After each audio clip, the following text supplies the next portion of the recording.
been aptly honored by the title Mataji Kishori by none other than Guruji himself. She has dedicated herself to the service of her Guru ever since 2008. She is very talented.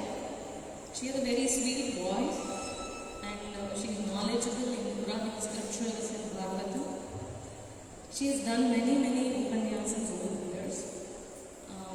Today when I met her in the evening, she is such a humble person. She says if a Guru thinks, you can even make a stone rock. Such humility and devotion. So, today the topic that she is going to deliver is Srinivasa Kalyanam, the divine wedding of Lord Venkateshwara. We welcome you, Mataji.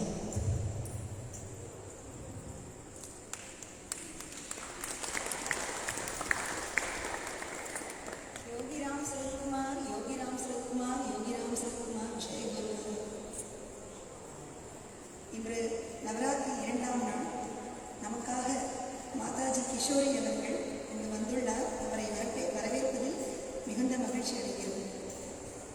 Mataji Kishori அவர்கள் குருஜி ஸ்ரீ ஸ்ரீ முரளிதர சுவாமிஜி பெரும் பக்தை. அவருக்கு கிஷோரி மாதாஜி என்ற பட்டம் நம் சுவாமிகளை அளித்துள்ளார். 2008ஆம் வருடத்திலிருந்து முரளிதர சுவாமிஜி சேவையில் தன்னை அர்ப்பணித்துக் கொண்டுள்ளவர். மிகவும் அன்பான அன்னை. அவர் அழகாக பாடக்கூடியவர். அவர் மதுரமான குரலில் சங்கீத உபன்யாசங்களை பல செய்துள்ளார். அவரை இன்று சந்தித்த பொழுது அவர் சொன்னார், ஒரு குரு நினைத்தால் ஒரு கல்லை கூட பேச வைக்க முடியும் என்று.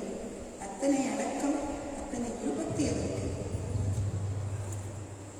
இன்றைக்கு நமக்காக அவர் ஸ்ரீனிவாச கல்யாணம் என்ற தலைப்பில் சங்கீத உபன்யாசம் செய்ய உள்ளார். பாருங்கள், நாம் எல்லோரும் ஒரு மகிழ்ச்சியோடு அழைப்போம்.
இல்லை தெரிய மாட்டேங்கிறது.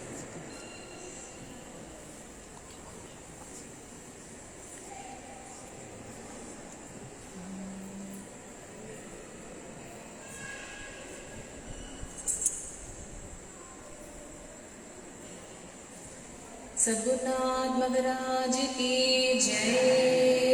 गोपिका जीवन स्मरणं गोविंदा गोविंदा. हलये सुंदराकारं सतीक प्रियदर्शनम् अज्ञाननाशकं देवं सद्गुरुमुरलीधरं मुरलीमण्डितकरकमलं मुनिजनमोहनं व्यत्यस्तपादं वनमालाधारिणं प्रेमभक्तमण्डलनित्यकीर्तितं प्रेमिकवरदमाशयेऽहं. कृष्णाय वासुदेवाय देवकी नन्दनाय च नन्दगोपकुमाराय गोविन्दाय नमो नमः. कृष्णाय वासुदेवाय हरये परमात्मने प्रणतक्लेशनाशाय गोविन्दाय नमो नमः. नाम संकीर्तनं यस्य सर्वपापप्रणाशनं प्रणामो दुःखशमनः तं नमामि हरिं परं. गोपिका जीवनस्मरणं गोविन्दा गोविन्दा. सद्गुरुनाथ महाराज की जय. ஸ்ரீபதியான பகவானுடைய கிருபையாலையும் சத்குருநாதர் முரளிதர சுவாமிஜி அவருடைய கிருபையாலையும் இந்த நவராத்திரி புண்ணிய காலத்தில் இந்த புரட்டாசி மாதத்தில் இந்த யோகிராம் சரத்வர் ஆசிரமத்தில் திருவண்ணாமலையில் ஸ்ரீனிவாச கல்யாணம், ஸ்ரீனிவாச மகாத்மியம் சொல்லக்கூடிய ஒரு பாக்கியம். பொதுவாக நம்மளுடைய சம்பிரதாயத்தில் என்னென்னா, குருவே ஒரு ஆச்சாரியனே நம்ம சர்வ தெய்வங்களாக பார்ப்போம். எப்படின்னா, இப்போ ஒரு குருக்கு வந்து எவ்வளோ டிவோட்டிஸ் இருப்பா, ஆனால் அந்த டிவோட்டிஸ்க்கெல்லாம் வந்து ஒரு இஷ்ட தெய்வம் வேற மாதிரியே இருக்கும், இல்லை அவருடைய குலதெய்வம் வேற மாதிரியா இருக்கும். ஆனால் அந்த குரு எப்படி இருப்பார் அப்படின்னா, அந்தந்த ஒரு டிவோட்டிக்கு என்ன குலதெய்வமோ இல்லை என்ன இஷ்ட தெய்வமோ அதே மாதிரி லீலை பண்ணுவார். அதே மாதிரி இங்கே இருக்கக்கூடிய பகவான் யோகி ரோம் சரத்குமாருடைய ஒரு டிவோட்டி உயர்திரு பெருமாள் ராஜு அவர்கள், அவருக்கு வந்து அவருடைய குலதெய்வம் யாருன்னா அந்த வெங்கடமுடையான் தான், திருப்பதியில் இருக்கக்கூடிய பெருமாள். ஆனால் அவருக்கு வந்து ஒவ்வொரு தடவையும் அவர் போய் அந்த பெருமாளை சேவிக்க போறச்ச இங்கே வந்து திருவண்ணாமலையில் இந்த பகவான் கிட்ட ஆசீர்வாதம் வாங்கிட்டு தான் போவார். அப்படி போகிறச்ச என்னன்னா அவர் வந்து ஒரு தடவை அதே மாதிரி அவர் வந்து ஆசீர்வாதம் பண்ணுறதுக்கு வரார். இப்போ வரச்ச வந்து பகவானும் அவளுக்கு வந்து அனுகிரகம் பண்றார். அப்போ கிளம்புறச்ச அவருடைய பாக்கெட்லேருந்து ஒரு 10 பைசா எடுத்து அந்த பெருமாள் ராஜு கிட்ட கொடுத்து, நீ வந்து பெருமாளெல்லாம் சேவிச்சுட்டு பிராகாரத்தை சுற்றி வரச்ச அங்கே ஒரு உண்டியல் இருக்கும், அந்த உண்டியலை நீ வந்து பைசா போடுறச்ச நீ அந்த பகவான் பெருமாள் கிட்ட கேளு, இந்த திருவண்ணாமலையில் இருக்க ஆசிரமத்தில் இருக்கக்கூடிய இந்த பிச்சைக்காரன் யாருன்னு கேளு, உனக்கு பதில் கிடைக்கும் அப்படின்னு சொல்றார். உடனே இவரு வந்து ரொம்ப சந்தோஷப்பட்டு அவர் நமஸ்காரம் பண்ணிட்டு அவர் நேராக திருப்பதிக்கு போறார். அங்கே இருக்கக்கூடிய பெருமாளை சேவிக்கிறார். சேவிச்சுட்டு அதே மாதிரி இந்த பகவான் சொன்னது மாதிரியே அவர் அந்த பிராகாரத்தை சுற்றி வந்து அந்த பைசாவை போடுறார். அப்படி போடுறச்ச அவர் மனசுல அந்த கேள்வியை கேட்டுடுறார் அந்த ஸ்ரீனிவாச பெருமாள் கிட்டக்க. அப்படி கேட்கறச்ச ஒரு அதிர்வு ஏற்படுறது. அவரால் அந்த அதிர்வை தாங்கவே முடியல. கொஞ்சம் கொஞ்சமா அந்த அதிர்வு வந்து பெருசாகி ஒரு ஒலி கேட்கறது. அந்த ஒலியில வந்து அது வந்து பெருமாள் வந்து தெலுங்கு தானே, அதனால தெலுங்குல பதில் சொல்றாராம், நேனுதான் நேனுதான் அப்படின்னு பதில் சொல்றாராம். என்ன கேள்வி பகவான் கேட்க சொல்லியிருந்தார், நான் யாரு, இந்த பிச்சைக்காரன் யாருன்னு நீ போய் கேளு அப்படின்னு கேட்க சொல்லியிருந்தார். அவருக்கு பதில் என்னன்னா, இந்த பிச்சைக்காரன் வேற இல்லை, இந்த ஸ்ரீனிவாச பெருமாள் வேற இல்லை அப்படின்ற பதில் அவருக்கு தெளிவா கிடைச்சிருத்தார். இப்போ அவருக்கு ரொம்ப ரொம்ப சந்தோஷமாயிடுறது. அந்த சந்தோஷத்துல அந்த கோயிலை விட்டு வெளியில வந்த உடனே ஒரு லெட்டர் எழுதி உடனே இங்க அவருக்கு அனுப்புறார். அதுக்கப்புறமா அவர் மறுபடியும் திருப்பதியிலேருந்து வந்து திருவண்ணாமலையில் இருக்கக்கூடிய பகவானை சேவிக்க வர்றார். இப்படி சேவிக்க வரச்ச அந்த லெட்டரை கையிலே வச்சுட்டு அந்த பகவான் யோகிராம் சிறப்புல சிரிச்சுட்டே கேட்குறாராம், என்ன பெருமாள் ராஜு நேனுதான் அப்படின்னா என்ன அர்த்தம் அப்படின்னு. அவர் உடனே சொல்றாரா, நான் தான் அப்படின்னு. திருப்பியும் அதே மாதிரி அவர் கேட்குறாராம், இந்த மாதிரி நேனுதானே என்ன அர்த்தம் அப்படின்னு. உடனே அவர் நான் தான் அப்படின்றார். ஆனா வந்து பகவான் வந்து என்ன சொல்றாருன்னா, அப்படி இல்லை பெருமாள் ராஜு, நேனுதான் அப்படின்னா நானே தான் அப்படின்னு. ஏன்னா அழுத்தம் திருத்தமா குரு அப்படின்னா குரு தான் வந்து சாட்சாத் சச்சிதானந்த பரபிரம ஸ்வரூபம் சொல்லப்பட்டிருக்கு. அப்ப நமக்கு டவுட்டே வரக்கூடாது. அங்க டவுட்டே வரக்கூடாது, அவர் வேற இல்லை அந்த தெய்வம் வேற இல்லைன்றது தான் வந்து அவர் புரிஞ்சுக்கணும். அது மாதிரி இந்த இடத்துல வந்து இப்ப வந்து என்னுடைய பாவம் எப்படின்னா, இங்க இருக்கிற பகவான் யோகிராம் சிவகுமார் தான் அந்த ஸ்ரீனிவாச பெருமாள் அப்படின்ற ஒரு பாவத்துல மேலும் இந்த சரித்திரத்தை பத்தி நம்ம சொல்ல தொடங்கலாம். இப்ப ஸ்ரீனிவாச கல்யாணம் அப்படின்னா இதுல வந்து ஒரு 3 பிரிவா பிரிச்சா உங்களுக்கு ஓரளவுக்கு புரியும். எப்படின்னா, இந்த பகவான் வந்து அந்த திருமலையில அந்த திருமலைக்கு என்ன பெருமை அதை முதல்ல நம்ம சரித்திரமா பார்த்துட்டு, அதுக்கப்புறமா இந்த திருமலையில அந்த பகவான் ஸ்ரீனிவாச பெருமாள் எப்படி வந்தார், யாரால பிரதிஷ்டை பண்ணப்பட்டது அந்த அர்ச்சாவதாரத்தை அப்படின்றத பார்த்துட்டு, அதுக்கப்புறமா முடிவுரையா வந்து நம்ம ஸ்ரீனிவாச கல்யாணம் அப்படின்ற ஒரு மங்களகரமா பூர்த்தி பண்ண போறோம். இப்போ முதல்ல வந்து இந்த திருமலையோடைய ஒரு பெருமை. எவ்வளவோ மலைகள் இருக்கு பூமியில, ஆனா ஏன் வந்து இதுக்கு மட்டும் அவ்வளவு ஸ்பெஷல், இதுக்கு என்ன அவ்வளவு மகிமை இருக்கு அப்படின்னா, இந்த மலையே வந்து சாக்ஷாத் வந்து ஆதிசேஷனோட அம்சம் சொல்லப்பட்டிருக்கு. அதே மாதிரி பகவான் வந்து இந்த பூமியில எவ்வளோ மலைகள் இருந்துச்சு, இதுல மட்டும் ஏன் வந்து பகவான் எழுந்திரணும் அப்படின்னா அதுக்கும் நிறைய காரணங்கள் இருக்கு. இந்த மலையே நம்ம என்ன சொல்றோம்னா 7 மலை அப்படின்னு சொல்றோம், 7 ஹில்ஸ்ன்னு. ஒவ்வொரு யுகத்திலும் இந்த மலைக்கு ஒவ்வொரு பெயரால வந்து அழைக்கப்பட்டது. அதை தவிர எவ்வளோ தீர்த்தங்கள்லாம் இந்த மலையில இருக்கு. இப்போ என்னென்ன பெயர்கள் அப்படின்னா, ரிஷபாத்ரி, சேஷாத்ரி, சிம்ஹாத்ரி, கருடாத்ரி, நாராயணாத்ரி, அஞ்சனாத்ரி, வெங்கடாத்ரி அப்படின்னு 7 பெயர்கள். அதனால 7 மலை அப்படின்னு பெயர். இப்போ முதல்ல இந்த மலை வந்து திவ்யமான மலை. இது வந்து ரிக்வேதத்திலேயே சொல்லப்பட்ட இந்த மலை. ஏன் இந்த மலை இங்க வந்தது, எப்படி வந்தது அப்படின்னா அதுக்கு ஒரு சரித்திரம். ஒரு சமயம் வாயு பகவானுக்கும் ஆதிசேஷனுக்கும் ஒரு சண்டை வந்துடுறது. 2 பேரும் சண்டை போட்டுக்கிறா, நான் தான் பலசாலி அப்படின்னு. அந்த பக்கமா வர நாரதர் கேட்கிறார், என்ன சண்டை அப்படின்னு. அவர் சொல்றார், நான் தான் பலசாலி அப்படின்னு. ஆதிசேஷன் சொல்றார், வாயுதேவர் நான் தான் பலசாலி அப்படின்றார். சரி, நான் வந்து ஒரு பிரச்சனையை தீர்த்து வைக்கிறேன், நீங்க 2 பேர் நேர என் கூட வாங்கோ, வைகுண்டத்துக்கு வாங்கோ. அங்க ஒரு மேரு மலை இருக்கு, அது பக்கத்துலயே ஒரு சின்ன ஆனந்த மலைன்னு ஒரு மலை இருக்கு. அந்த மலையை இந்த ஆதிசேஷன் சுத்திக்கிட்டோம். நீ வந்து வாயு தெய்வம், நீ காத்த வேகமா அடி. அப்ப அந்த ஆதிசேஷன் வந்து அந்த பிடியை விட்டுருத்த அப்படின்னா நீ தான் ஜெயிச்சேன்னு அர்த்தம். இப்ப ஆதிசேஷன் அந்த பிடியை விடாம இருந்ததுன்னா அப்பனா வந்து ஆதிசேஷன் தான் ஜெயிச்சான்னு அர்த்தம் அப்படின்னு சொன்ன உடனே 2 பேரும் இப்படியே மாத்தி மாத்தி அந்த ஆதிசேஷன் அந்த மலையை அப்படி இறுக்கமா சுத்திக்கிறாராம்.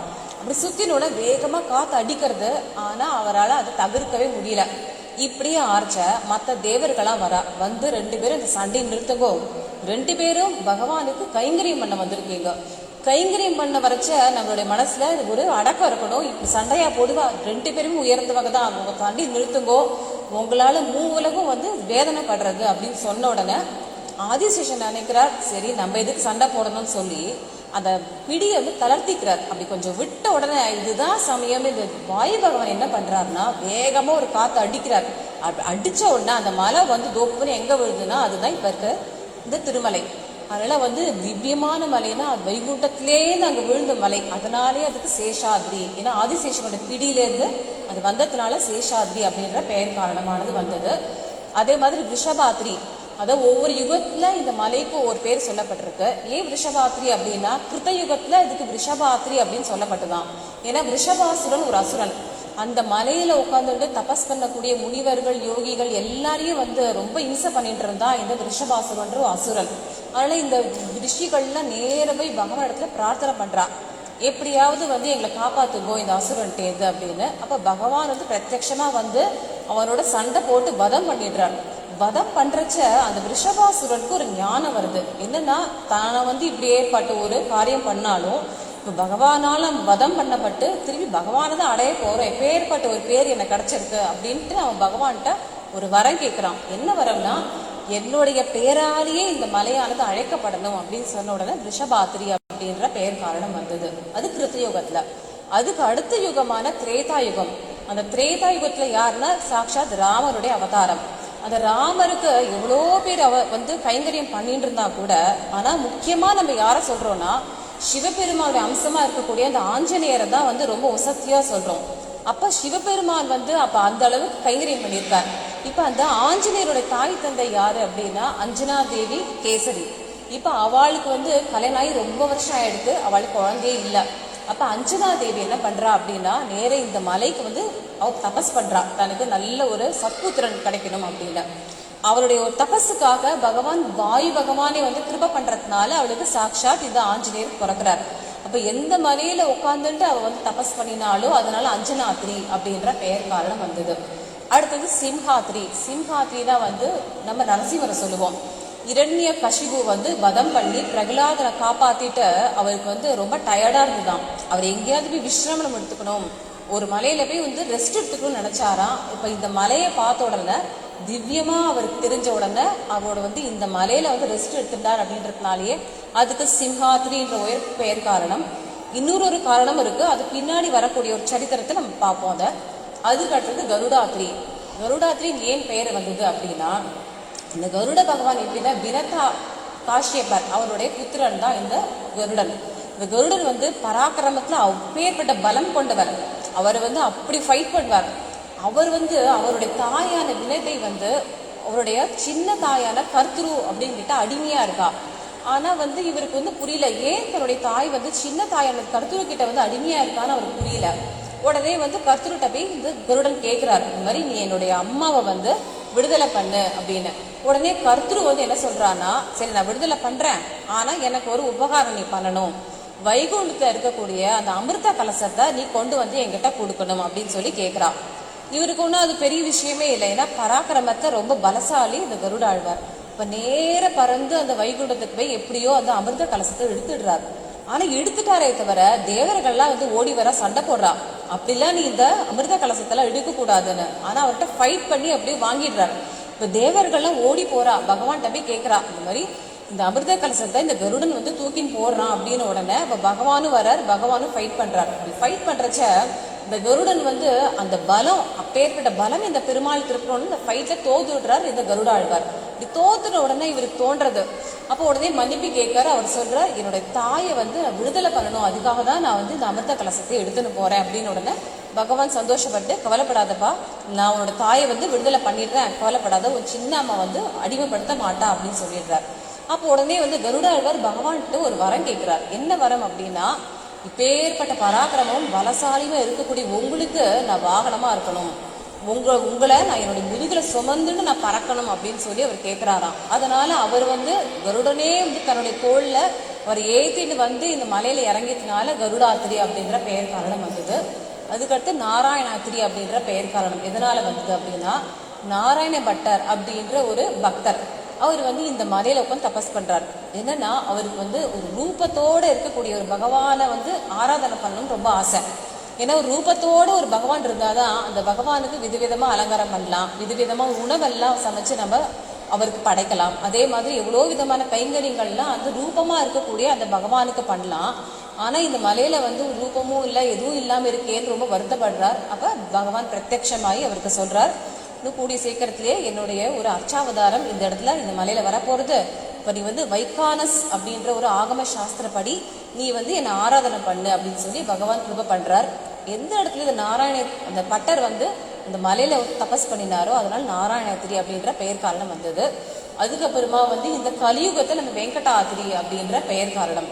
வேங்கம் அப்படின்னா பாபம் அப்படின்னு அர்த்தம். கடம்னா என்னன்னா அது வந்து எரிக்கிறது.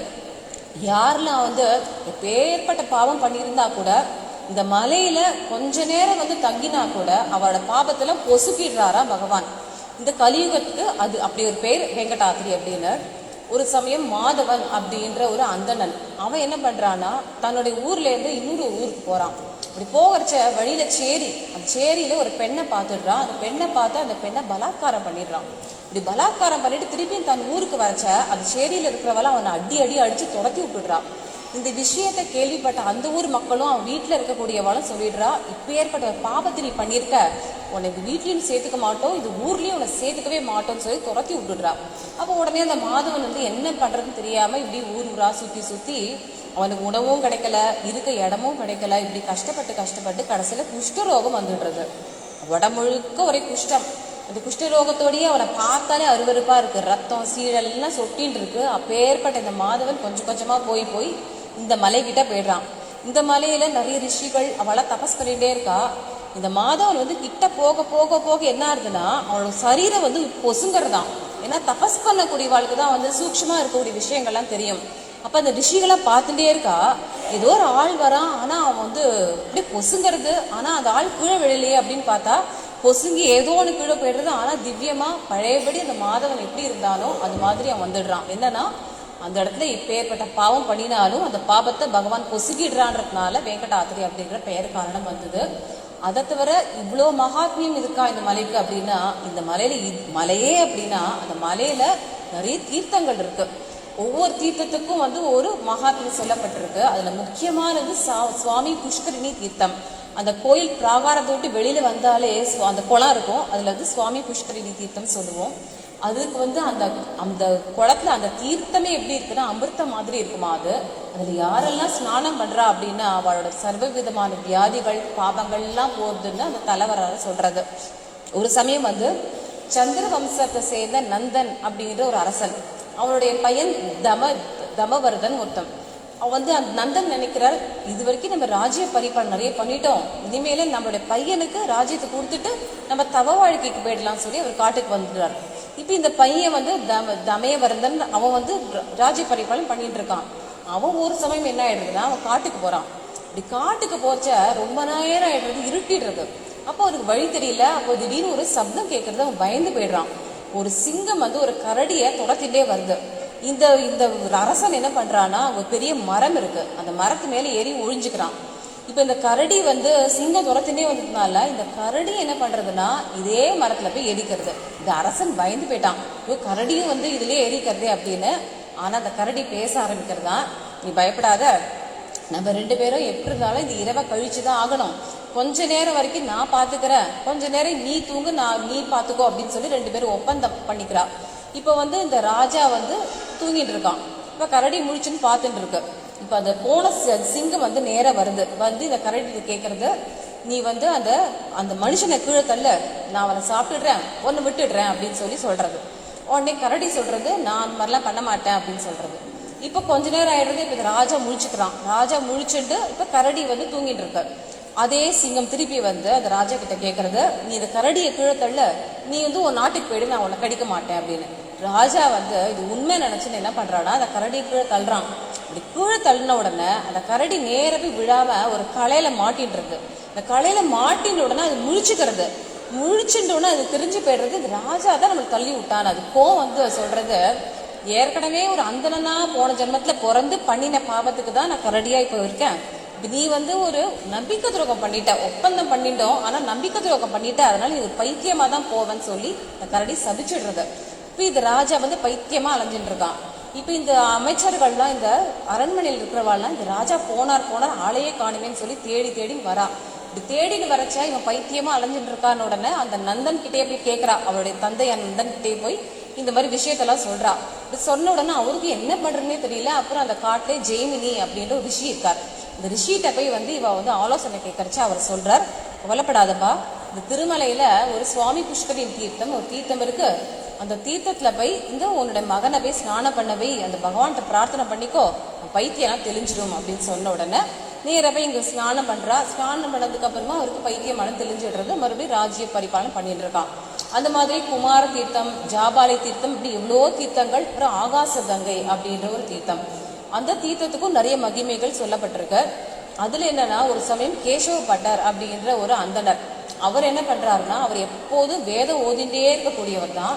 ஒரு நாள் அவருடைய தந்தைக்கு திதி வந்துடுறது. அப்ப திதி வந்த உடனே யாராவது ஒரு அந்தணன் இன்னொரு அந்தணனை வந்து கூப்பிட்டு பிராமணனா உட்காத்தி வைக்கணும்.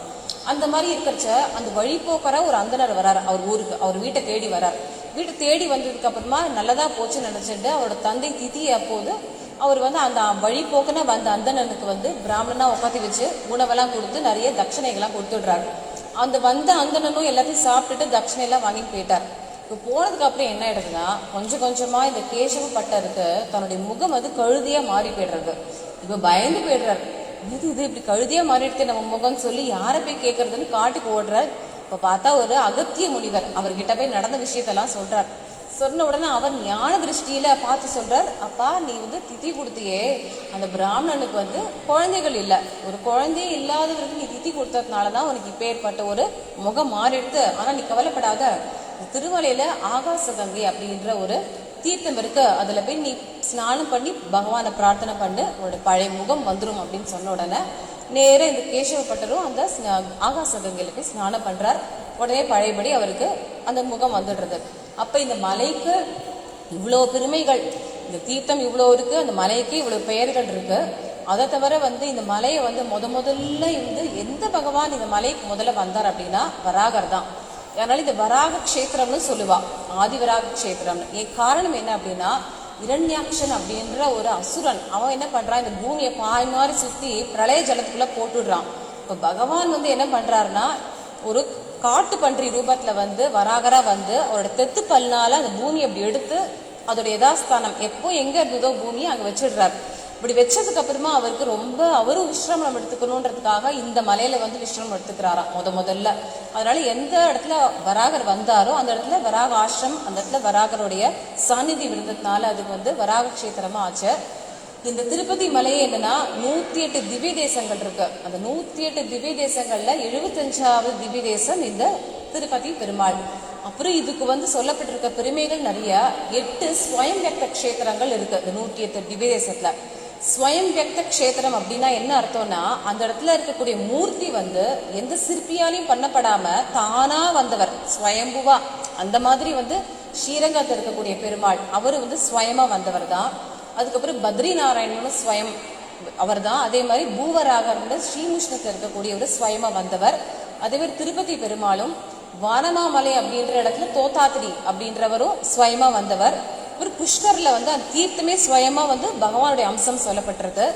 நைமிஷாரணி வந்து காடா வந்து அந்த பகவான் இருக்காரு அந்த ரூபத்துல. அதே மாதிரி சாலகிராம கல்லு அது வந்து தானா உற்பத்தியா இருக்கு கண்டக்கி நதியில நேபாள் கிட்ட இருக்குது. இப்ப இந்த ஸ்வயம் இதுல வந்து ஒரு க்ஷேத்திரமா இது திருப்பதியோட சொல்றது. எவ்வளவு ஆழ்வார்கள் வந்து மங்களாசாசனம் பாடியிருக்கா. கிட்டத்தட்ட மதுரை கவி ஆழ்வார், தொண்டரடி பொடி ஆழ்வார் தவிர மற்ற 10 ஆழ்வார்களும் இந்த பகவான் மேல அப்பேற்பட்ட பாட்டை பாடியிருக்கா. நம்மாழ்வார் பாசுரம், அகலி கில்லே நிறைவு வென்று அலர்மேல் மங்கை உரை மார்பா நிகரில் புகழாய் உலகம் மூன்றுடையாய் என்னை ஆழ்வானே நிகரில் அமரர் முனிகடங்கள் விரும்பும் திருவேங்கடத்தானே புகழொன்றில்லா அடியேன் உன்னடி கீழ் அமர்ந்து புகுந்தேனே அப்படின்னு பாடுறார். என்னன்னா இந்த ஒரு க்ஷேத்திரத்துல மட்டும் என்னன்னா பகவான் தனித்து நிற்கிறார். வெறும் ஸ்ரீனிவாச பெருமாள்னா அவர் மட்டும்தான் இருப்பார். நீங்க சுத்தி பார்த்தீங்கன்னா எந்த இடத்துலயும் வேற சந்நிதியே இருக்காது. தாயாருக்கோ யாருக்கும் சந்நிதி இருக்காது. காரணம் என்னன்னா அந்த பகவான் தன்னுடைய வக்ஷஸ்தலத்திலேயே லக்ஷ்மியை பூதேவி ஸ்ரீதேவி பூதேவி வச்சுட்டு இருக்கார். தனித்து இருக்கிறதுனால அகலுகில்லேன் இறையும் என்று அலர்மேல் மங்கை உரை மார்பான்னு சொல்றா. தாயார் சொல்றாளாம், நான் இந்த கலியுகத்துல உங்களை விட்டு நான் பிரியவே மாட்டேன். காரணம் என்னன்னா ராமரை அவதாரம் பண்றச்ச கல்யாணம் ஆயிடுத்து. கல்யாணம் ஆகிதான் காட்டுக்கு ராமரோட போறா. அப்ப கூட ஒரு க்ஷணம் ராமர் இப்படி போகிறச்ச இந்த ராவணன் என்னை கொண்டு போயிட்டான். அதே மாதிரி ருக்மிணியா அவதாரம் பண்ண அடுத்த துவாபர யுகத்துல கிருஷ்ணனை கல்யாணம் பண்ணிக்கிறதுக்கு முன்னாடி சிசுபாலன் தன்னை கல்யாணம் பண்ணிக்கணும்னு நினைச்சு வீட்டை விட்டு ஓடி வந்துதான் பகவானை கல்யாணம் பண்ணிக்கிறா. அந்த சிரமங்கள்ல நான் கலியுகத்துல படவே மாட்டேன், உங்களை விட்டு நான் இறங்கவே மாட்டேன்னு சொல்லி அந்த மார்பையை கெட்டி பிடிச்சுக்கிறாளாம். அதனால அகலுகில்லே நிறையும் என்று அலர்மேல் மங்கை உரை மார்பான்னு இந்த மங்களாசாசனம் பண்றார் நம்மாழ்வார். இப்படி இவ்வளோ பெரிய அவ்வளோ மகிமைகள் புரிந்து இந்த ஒரு மலையில ஒரு சமயம் ராமானுஜர் அங்க போய் பகவானை சேவிக்கணும் அப்படின்னு சொல்லி கிளம்புறாரு. அவருக்கு என்னன்னா அவருடைய தாய் மாமன் திருமலை நம்பிகள் அப்படின்றவர் அங்க கைங்கரியம் பண்ணிட்டு இருக்காரு அந்த பகவானுக்கு. அப்போ ஒரு சமயம் இவர் ராமானுஜர் இங்கேருந்து போய் அந்த பகவானை சேவிக்கிறதுக்காக போறார். இப்படி போன உடனே அவருக்கு இந்த மலையை பாக்குறாரு. இந்த மலையை பார்த்த உடனே அவருக்கு அப்படியே ஆதிசேஷன் மாதிரி தெரிஞ்செடுத்து, திவ்யமா தெரிஞ்சு போயிடுது. இப்போ எப்படி இது காலை வச்சு நம்ம ஏறுறது இந்த மலையிலன்னு சொல்லி தயங்கிட்டு என்ன பண்றதுன்னு தெரியாம ரெண்டு முட்டியும் அப்படி கட்டின்ட்டாராம். இப்படி கட்டின்ட்டு அந்த முட்டியால் அப்படி ஏறி ஏறுறாரு. ஆனா ரத்தமா வருது, வலிக்கிறது. ஆனாலும் வேற வழி இல்லாம ஏறுறாரு. பாதி தூரம் ஏறினதுக்கு அப்புறமா அந்த திருமலை நம்பிகளுக்கு இந்த செய்தி தெரிஞ்சு போயிடுறது, இந்த ராமானுஜர் இப்படி வராருன்னு. அப்போ உடனே அவர் கீழே இறங்கி வரார். இறங்கி இவர்கிட்ட கேட்கிறார், என்னப்பா ராமானுஜா என்ன காரியம் பண்ற அப்படின்னு. சுவாமிகளே என்ன மன்னியுங்கோ, எனக்கு இந்த மலை எப்படி தெரியறது அப்படின்னா சாட்சாத்து ஆதிசேஷனா தெரியறது. எப்படி இந்த மலையில நான் என் காலை வச்சு ஏறுவேன் அப்படின்னு சொல்லி அவர் சொல்றாரு. உடனே அவர் திருமலை நம்பிகள் சொல்றாரு, அப்பா நீ அப்படி நினைக்க கூடாது. இங்க பகவான் அர்ச்சாவதாரமா வந்ததே எதுக்குன்னா எல்லாரும் அவரை சேவிக்கணுன்றதுக்காக தான். எப்பேற்பட்ட பாவம் பண்ணினா கூட எல்லாரும் ஒரு க்ஷணம் இந்த பகவானை சேவிச்சுட்டா அவ பாபங்கள்லாம் போயிருக்குன்னு தலைவரலாறு சொல்றது. இப்ப நீயே இந்த மாதிரி முட்டியை போட்டுன்னு வந்த அப்படின்னா அப்ப மக்கள்லாம் என்ன நினைப்பா, ராமானுஜரே அப்படி போறார், நம்ம எல்லாம் எங்க போறோம், நம்மளாம் போகாமே இருந்துடலாம்னு நினைச்சு வரவே மாட்டா யாரும். அதனால நீ அப்படி பண்ணக்கூடாதுப்பா. நீ நினைக்கிற மாதிரி பகவானுடைய ஆதிசேஷன் அம்சமாவே இருந்தா கூட எப்படி ஒரு குழந்தை தன்னுடைய பிஞ்சு காலால ஒரு அம்மா அப்ப எட்டி உதைச்சா கூட அது அபச்சாரம் ஆகாது. அதனால பகவான் நம்மள அப்படி குழந்தைகளை தான் பாப்பாரே தவிர நிச்சயமா அபச்சாரம் ஆகாதுன்னு உடனே அந்த இடத்துல அவர் சாதாரணமா தன்னுடைய கால்கள் வச்சு நடப்பார். ஆனா எந்த இடத்துல அந்த ராமானுஜர் அந்த முட்டியிலேருந்து அது வரைக்கும் வந்தாரோ அதுக்கு முழங்கால் முடிச்சு அப்படின்னே பெயர். இன்னைக்கு கூட கீழ் திருப்பதியிலேருந்து மேலே ஏறுற வாழ்க்கை அந்த இடம் இருக்கும். எந்த இடம் வரைக்கும் அந்த முட்டியோட அப்படி நடந்தாரோ அதுக்கு முழங்கால் முடிச்சு அப்படின்னு. அப்புறம் நிறைய பக்தர்கள், எண்ணற்ற பக்தர்கள் இந்த மலையை அப்படி பாடியிருக்கா. ஏன்னா பூலோக வைகுண்டம் அப்படின்னு. வெங்கடாச்சல நிலையம் வைகுண்டபுரவாசம் வெங்கடாச்சல நிலையம் வைகுண்டபுரவாசம் பங்கஜநேத்ரம் பரமபவித்ரம் பங்கஜநேத்ரம் பரமபவித்ரம் சங்கசக்ரதர சின்மய ரூபம் வெங்கடாச்சல நிலையம் வைகுண்டபுரவாசம்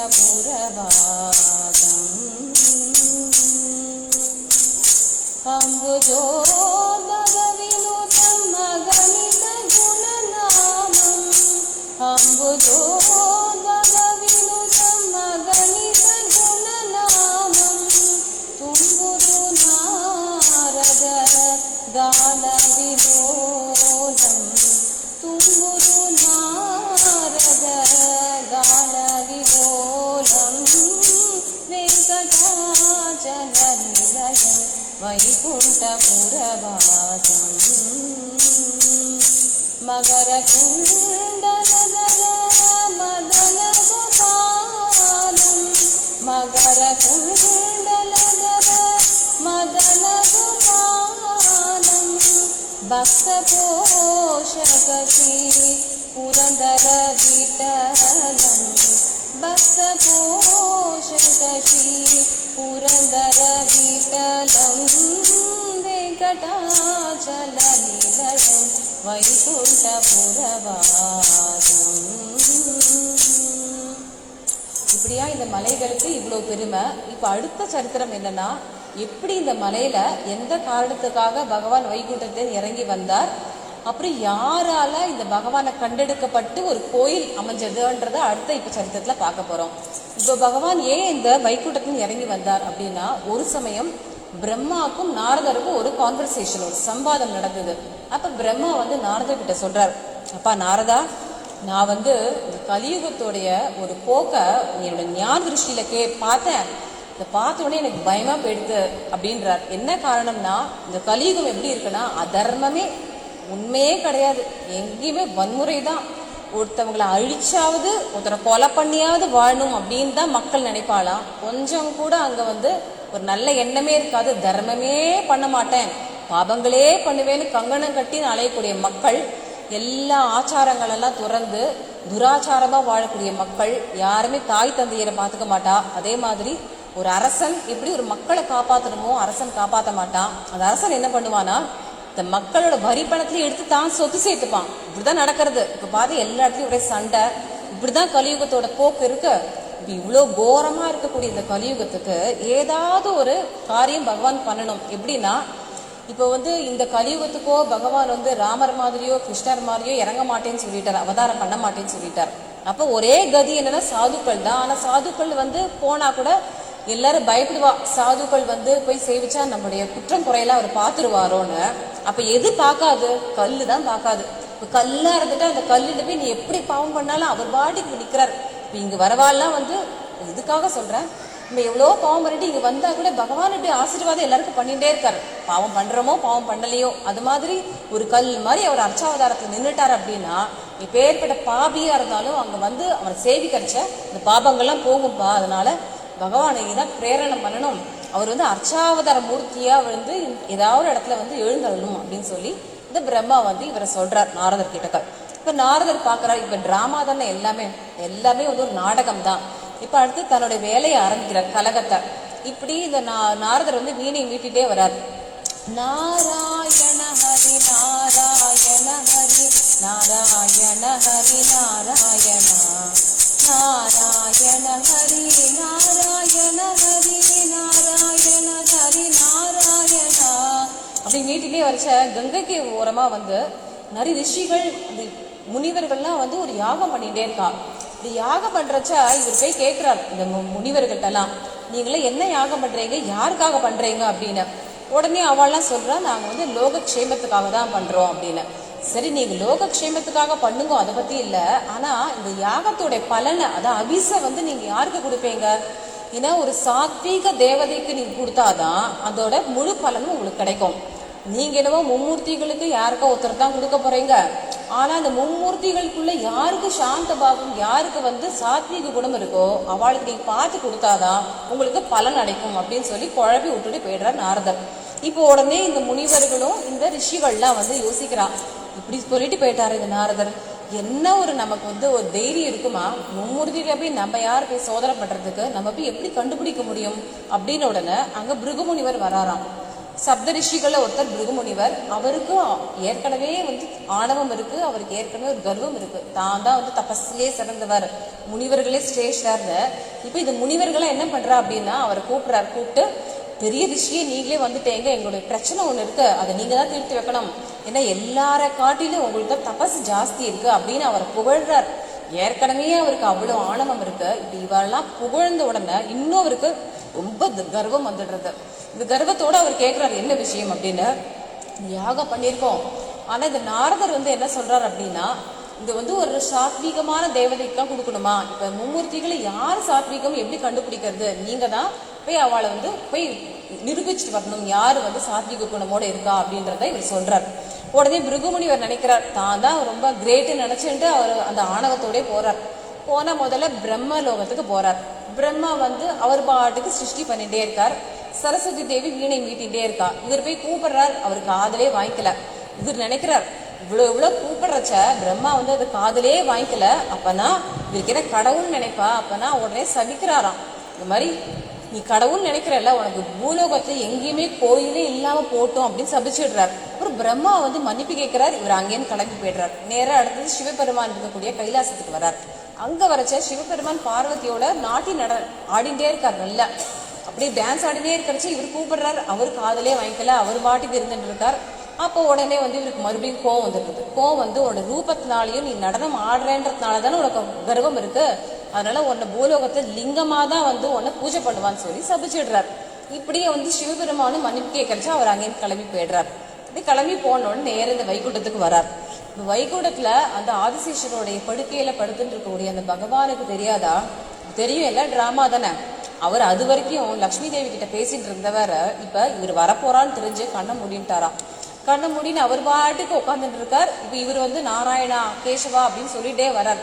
அவரு காதலே வாங்கிக்கல. இப்ப இவ்வளவு ரொம்ப ஜாஸ்தி ஆணவமும் கோவமும் வந்து பிருகுமுனிவர் தான் என்ன பண்றோன்னு தெரியாம நேர போய் இந்த ஆதிசேஷன் படுக்கையில படுத்து அந்த பகவானுடைய மார்பு போய் எட்டி உதைக்கிறார். அது வரைக்கும் பேசாம இருந்த அந்த பகவான் வந்து அப்படி போய் அந்த ஆதிசேஷனுடைய அந்த படுக்கையில இப்படி ஜம்ப் பண்ணி பாதத்தை பிடிச்சிட்டாராம். அந்த பாதத்தை பிடிச்சிட்டு, ஓ பிருகுமுனிவரே, நீங்க வந்ததை நான் கவனிக்கவே இல்லையே, உங்களுடைய கால் வலிக்கிறதா? ஏன்னா என்னுடைய மார்பு வந்து ரொம்ப கரடு முரடா இருக்கும், அதுல போய் இடிச்சுடுதே அப்படின்னு சொல்லி அவருடைய பாதத்தை வந்து வருடி கொடுக்குற மாதிரியே ஒரு பாதத்துக்கு அடியில ஒரு 3வது கண் இருக்கான். அது கண்ணை போய் அப்படி அமைக்கிறார். அமுக்கின உடனே அவருக்கு அந்த கர்வமானது போயிடுறது. அப்பதான் அவருக்கு தோன்றது, என்ன காரியம் பண்ணோம், நம்ம ஒவ்வொரு இடத்துலயும் சபிச்சிருக்கோம், இங்க வந்து மார்பிலே எட்டி உதச்சிட்டோமேன்னு சொல்லி உடனே பிருகுமுனிவர் வந்து கீழே வந்து அவர்கிட்ட போய் மன்னிப்பு கேட்பார். மன்னிப்பு கேட்டு இந்த மாதிரி எவ்வளோ பெரிய ஒரு அபச்சாரம் நான் பண்ணிட்டேன் அப்படின்னு உடனே பகவான் அது பெருசா எடுத்துக்கல. அவர் வந்து இவரை சமாதானம் பண்ணி அவருக்கு பாத அபிஷேகம் எல்லாம் பண்றார். பண்ணிட்டு அவர் பாட்டுக்கு பிருகுமுனிவர் போயிடுறார். போய் அந்த ரிஷிகள்கிட்ட சொல்லிடுறார் யார் சாத்விகமான தேவதை அப்படின்னு. ஆனா இதெல்லாம் பார்த்துட்டு இருந்த சாக்ஷாத் அந்த பிராட்டியான மகாலட்சுமிக்கு பயங்கர கோபம். என்னுடைய இடம் இல்ல அந்த வக்ஷஸ்தலம், என்னுடைய ஒரு மார்பு, உங்களுடைய மார்புல நான் எப்பவுமே இருக்கேன், அப்பேற்பட்ட அந்த மார்பை அவர் எட்டி உதைச்சிருக்காரு. அவர் ஒரு வார்த்தை கூட கேட்காம அவர் பாதத்தை வேற வருடி விட்டு அவருக்கு பாதத்துல வேற நீங்க அபிஷேகம் பண்ணியிருக்கீங்க. எப்போ உங்களுக்கு என்ன வந்து முக்கியம் இல்லை, நான் வந்து முக்கியம் இல்லை, என் மேல அன்பு இல்லையோ, நான் ஒரு க்ஷணம் கூட இந்த வைகுண்டத்துல இருக்கவே மாட்டேன்னு சொல்லி கிளம்புறா. உடனே பகவான் தேவி இல்லை நான் சொல்றதை கேளுன்னு எவ்வளோ சமாதானம் பண்றார். ஆனா கொஞ்சம் கூட அவர் காதலே வாங்கிக்கல. அவர் நேர கிளம்பி பூலோகத்துல கோதாவரி தீர்த்தத்துல இருக்கக்கூடிய கரவீரபுரம் அப்படின்ற இடத்துக்கு வந்து தபஸ் பண்ண உட்காந்துடுறாளாம். இன்னைக்கு கோலாப்பூர் அப்படின்ற இடத்துல லக்ஷ்மி தேவிக்கு அது பெரிய ஒரு கோயிலே இருக்கு. இப்ப அங்க தபஸ் பண்ணிட்டே இருக்கா. இப்ப வைகுண்டத்துல பகவான் வந்து லக்ஷ்மி தேவி இல்லாம எப்படி இருப்பா? அப்படியே கிளம்பிடுறார். அவரும் அப்படியே கிளம்பி வர்றார். இப்ப முதல்ல வந்து இந்த சரித்திரத்துல நம்ம அர்ச்சையை தான் பார்க்க போறோம். இப்ப இந்த ஸ்ரீனிவாச பெருமாளுடைய ஒரு அவதாரத்துல என்ன ஒரு முக்கியமான விஷயம்னா, இவர் வந்து ராமர் மாதிரி கிருஷ்ணர் மாதிரி நான் பகவான் வந்து ஒரு மனுஷனா இறங்க மாட்டேன்னு சொன்னவர் சில சத்தியத்துக்காக இந்த 2 ஃபார்ம்ல வரார். ஒன்னு அர்ச்சையா வரார், இன்னொன்னு பத்மாவதி தாயார கல்யாணம் பண்ணிக்கிறதுக்காக வரார். முதல்ல அர்ச்சை எப்படி வந்ததுன்றத பத்தி நம்ம இந்த சரித்திரத்துல பார்ப்போம். ஒரு சமயம் என்ன ஆகுதுன்னா, சோழ மன்னன் சுதர்மன் அப்படின்னு பெயர், அவன் என்ன பண்றான்னா காட்டுல வேட்டையாடுறதுக்காக அப்படி சுத்தி சுத்தி வரான். இப்படி சுத்தி சுத்தி வரச்சா என்ன ஆயிடுதுன்னா, ஒரு இடத்துல வந்து ஒரு பூமியில ஒரு ஓட்டை, அந்த ஓட்டை பிணம் இருக்கு. அந்த பிணம் வழியா ஒரு நாகம் வருது. ஆனா அந்த நாகம் வெள்ளை வருது. வெள்ளை வந்தோடனே ஒரு கன்னிக்கையா ஆயிடுறது, நாக கன்னிக்கையா ஆயிடுறது, பெண் ரூபத்துல ஆயிடுறது. இந்த சோழ மன்னன் அதை பாக்குறான். அதை பார்த்த உடனே அந்த நாகை கன்னிக்கு அவ்வளவு அழகா இருக்கா. அவளை பார்த்த உடனே இவன் போய் அவ வந்து தன்னுடைய விருப்பத்தை சொல்லி அவ அந்த காட்டிலேயே அந்த நாகக்கன்னியை கல்யாணம் பண்ணிக்கிறான்.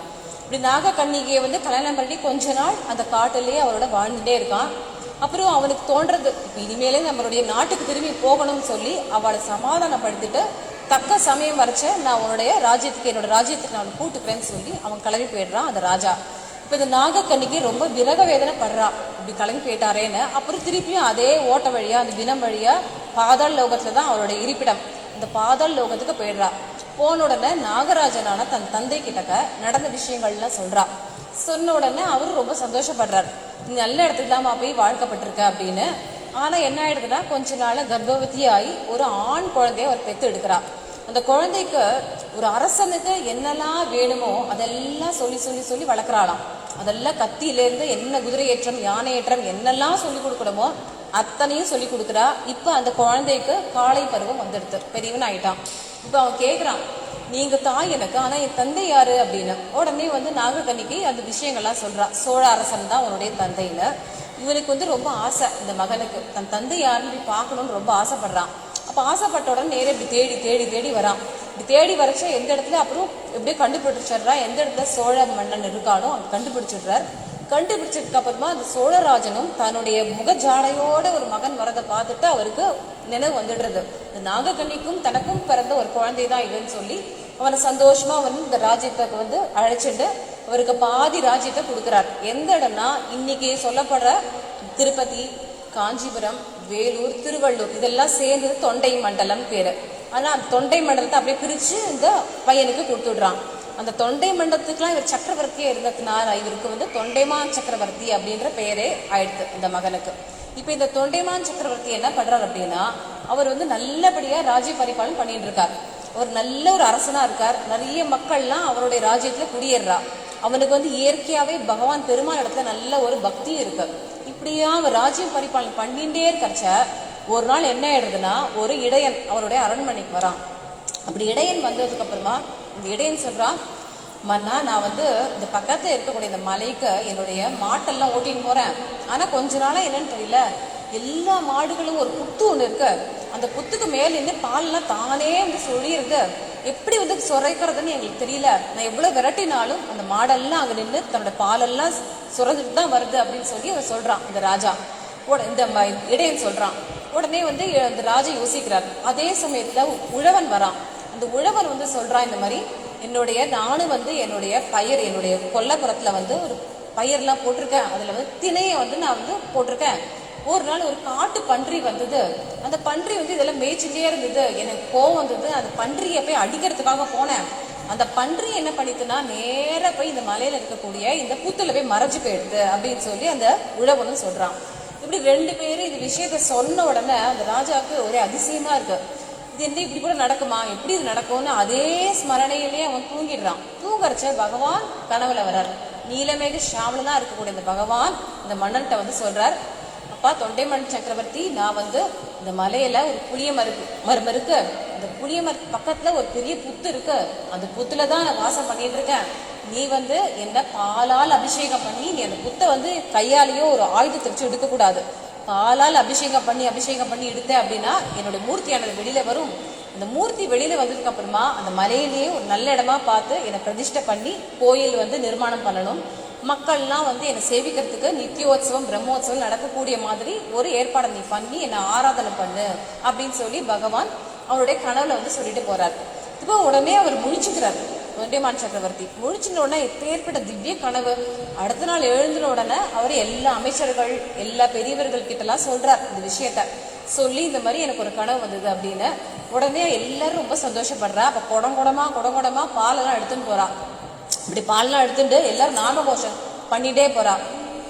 ரமா ரமண ஹரி ரமா ரமண ஹரி ரமா ரமண ஹரி கோவிந்தா ரமா ரமண ஹரி ரமா ரமண ஹரி ரமா ரமண ஹரி கோவிந்தா வெங்கட ரமண கோவிந்தா ஹரி சங்கட ஹரண கோவிந்தா வெங்கட ரமண சங்கட ஹரண பங்கஜ நயன கோவிந்தா ரமா ரமண ஹரி ரமா ரமண ஹரி ரமா ரமண ஹரி கோவிந்தா ரமா ரமண ஹரி ரமா ரமண ஹரி ரமா ரமண ஹரி கோவிந்தா அப்படின்னு எல்லாரும் அந்த பாட்டு பாடிண்டே நாமாவளி பாடிண்டே போறா. அந்த மலைக்கு போயிடுறா.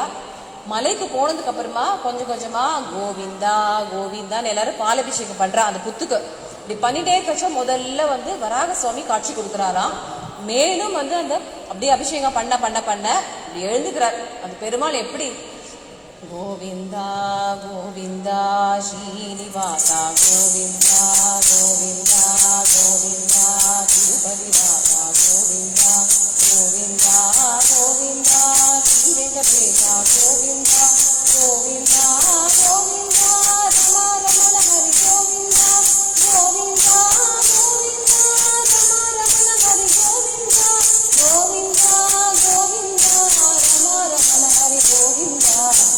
இந்த பகவான் எப்படி வர்றாருன்னா சங்கு சக்கரத்தோட, கதையோட, அபயவஸ்தத்தோட, பிரசன்னமான முகத்தோட, தாமரை கண்களோட அப்படி வந்த உடனே அவ எல்லாருக்கும் தாங்க முடியல. அந்த பகவான் அப்படி பார்த்த உடனே இன்னைக்கு இவ்வளவு கோடான கோடி மக்கள் நம்ம திருப்பதி போறோம், ஆனா அந்த இடத்துல நம்ம நிக்க கூட விட மாட்டா அந்த பகவானை பாக்குறதுக்கு. இப்படி ஒரு க்ஷணம் தள்ளி விட்டுடுவா. ஆனா நம்ம ஒரு செகண்ட் தான் பார்த்துருப்போம் அந்த பெருமாளை. ஆனா என்ன பரவசம் நமக்கு ஏற்பட்டிருக்கும்.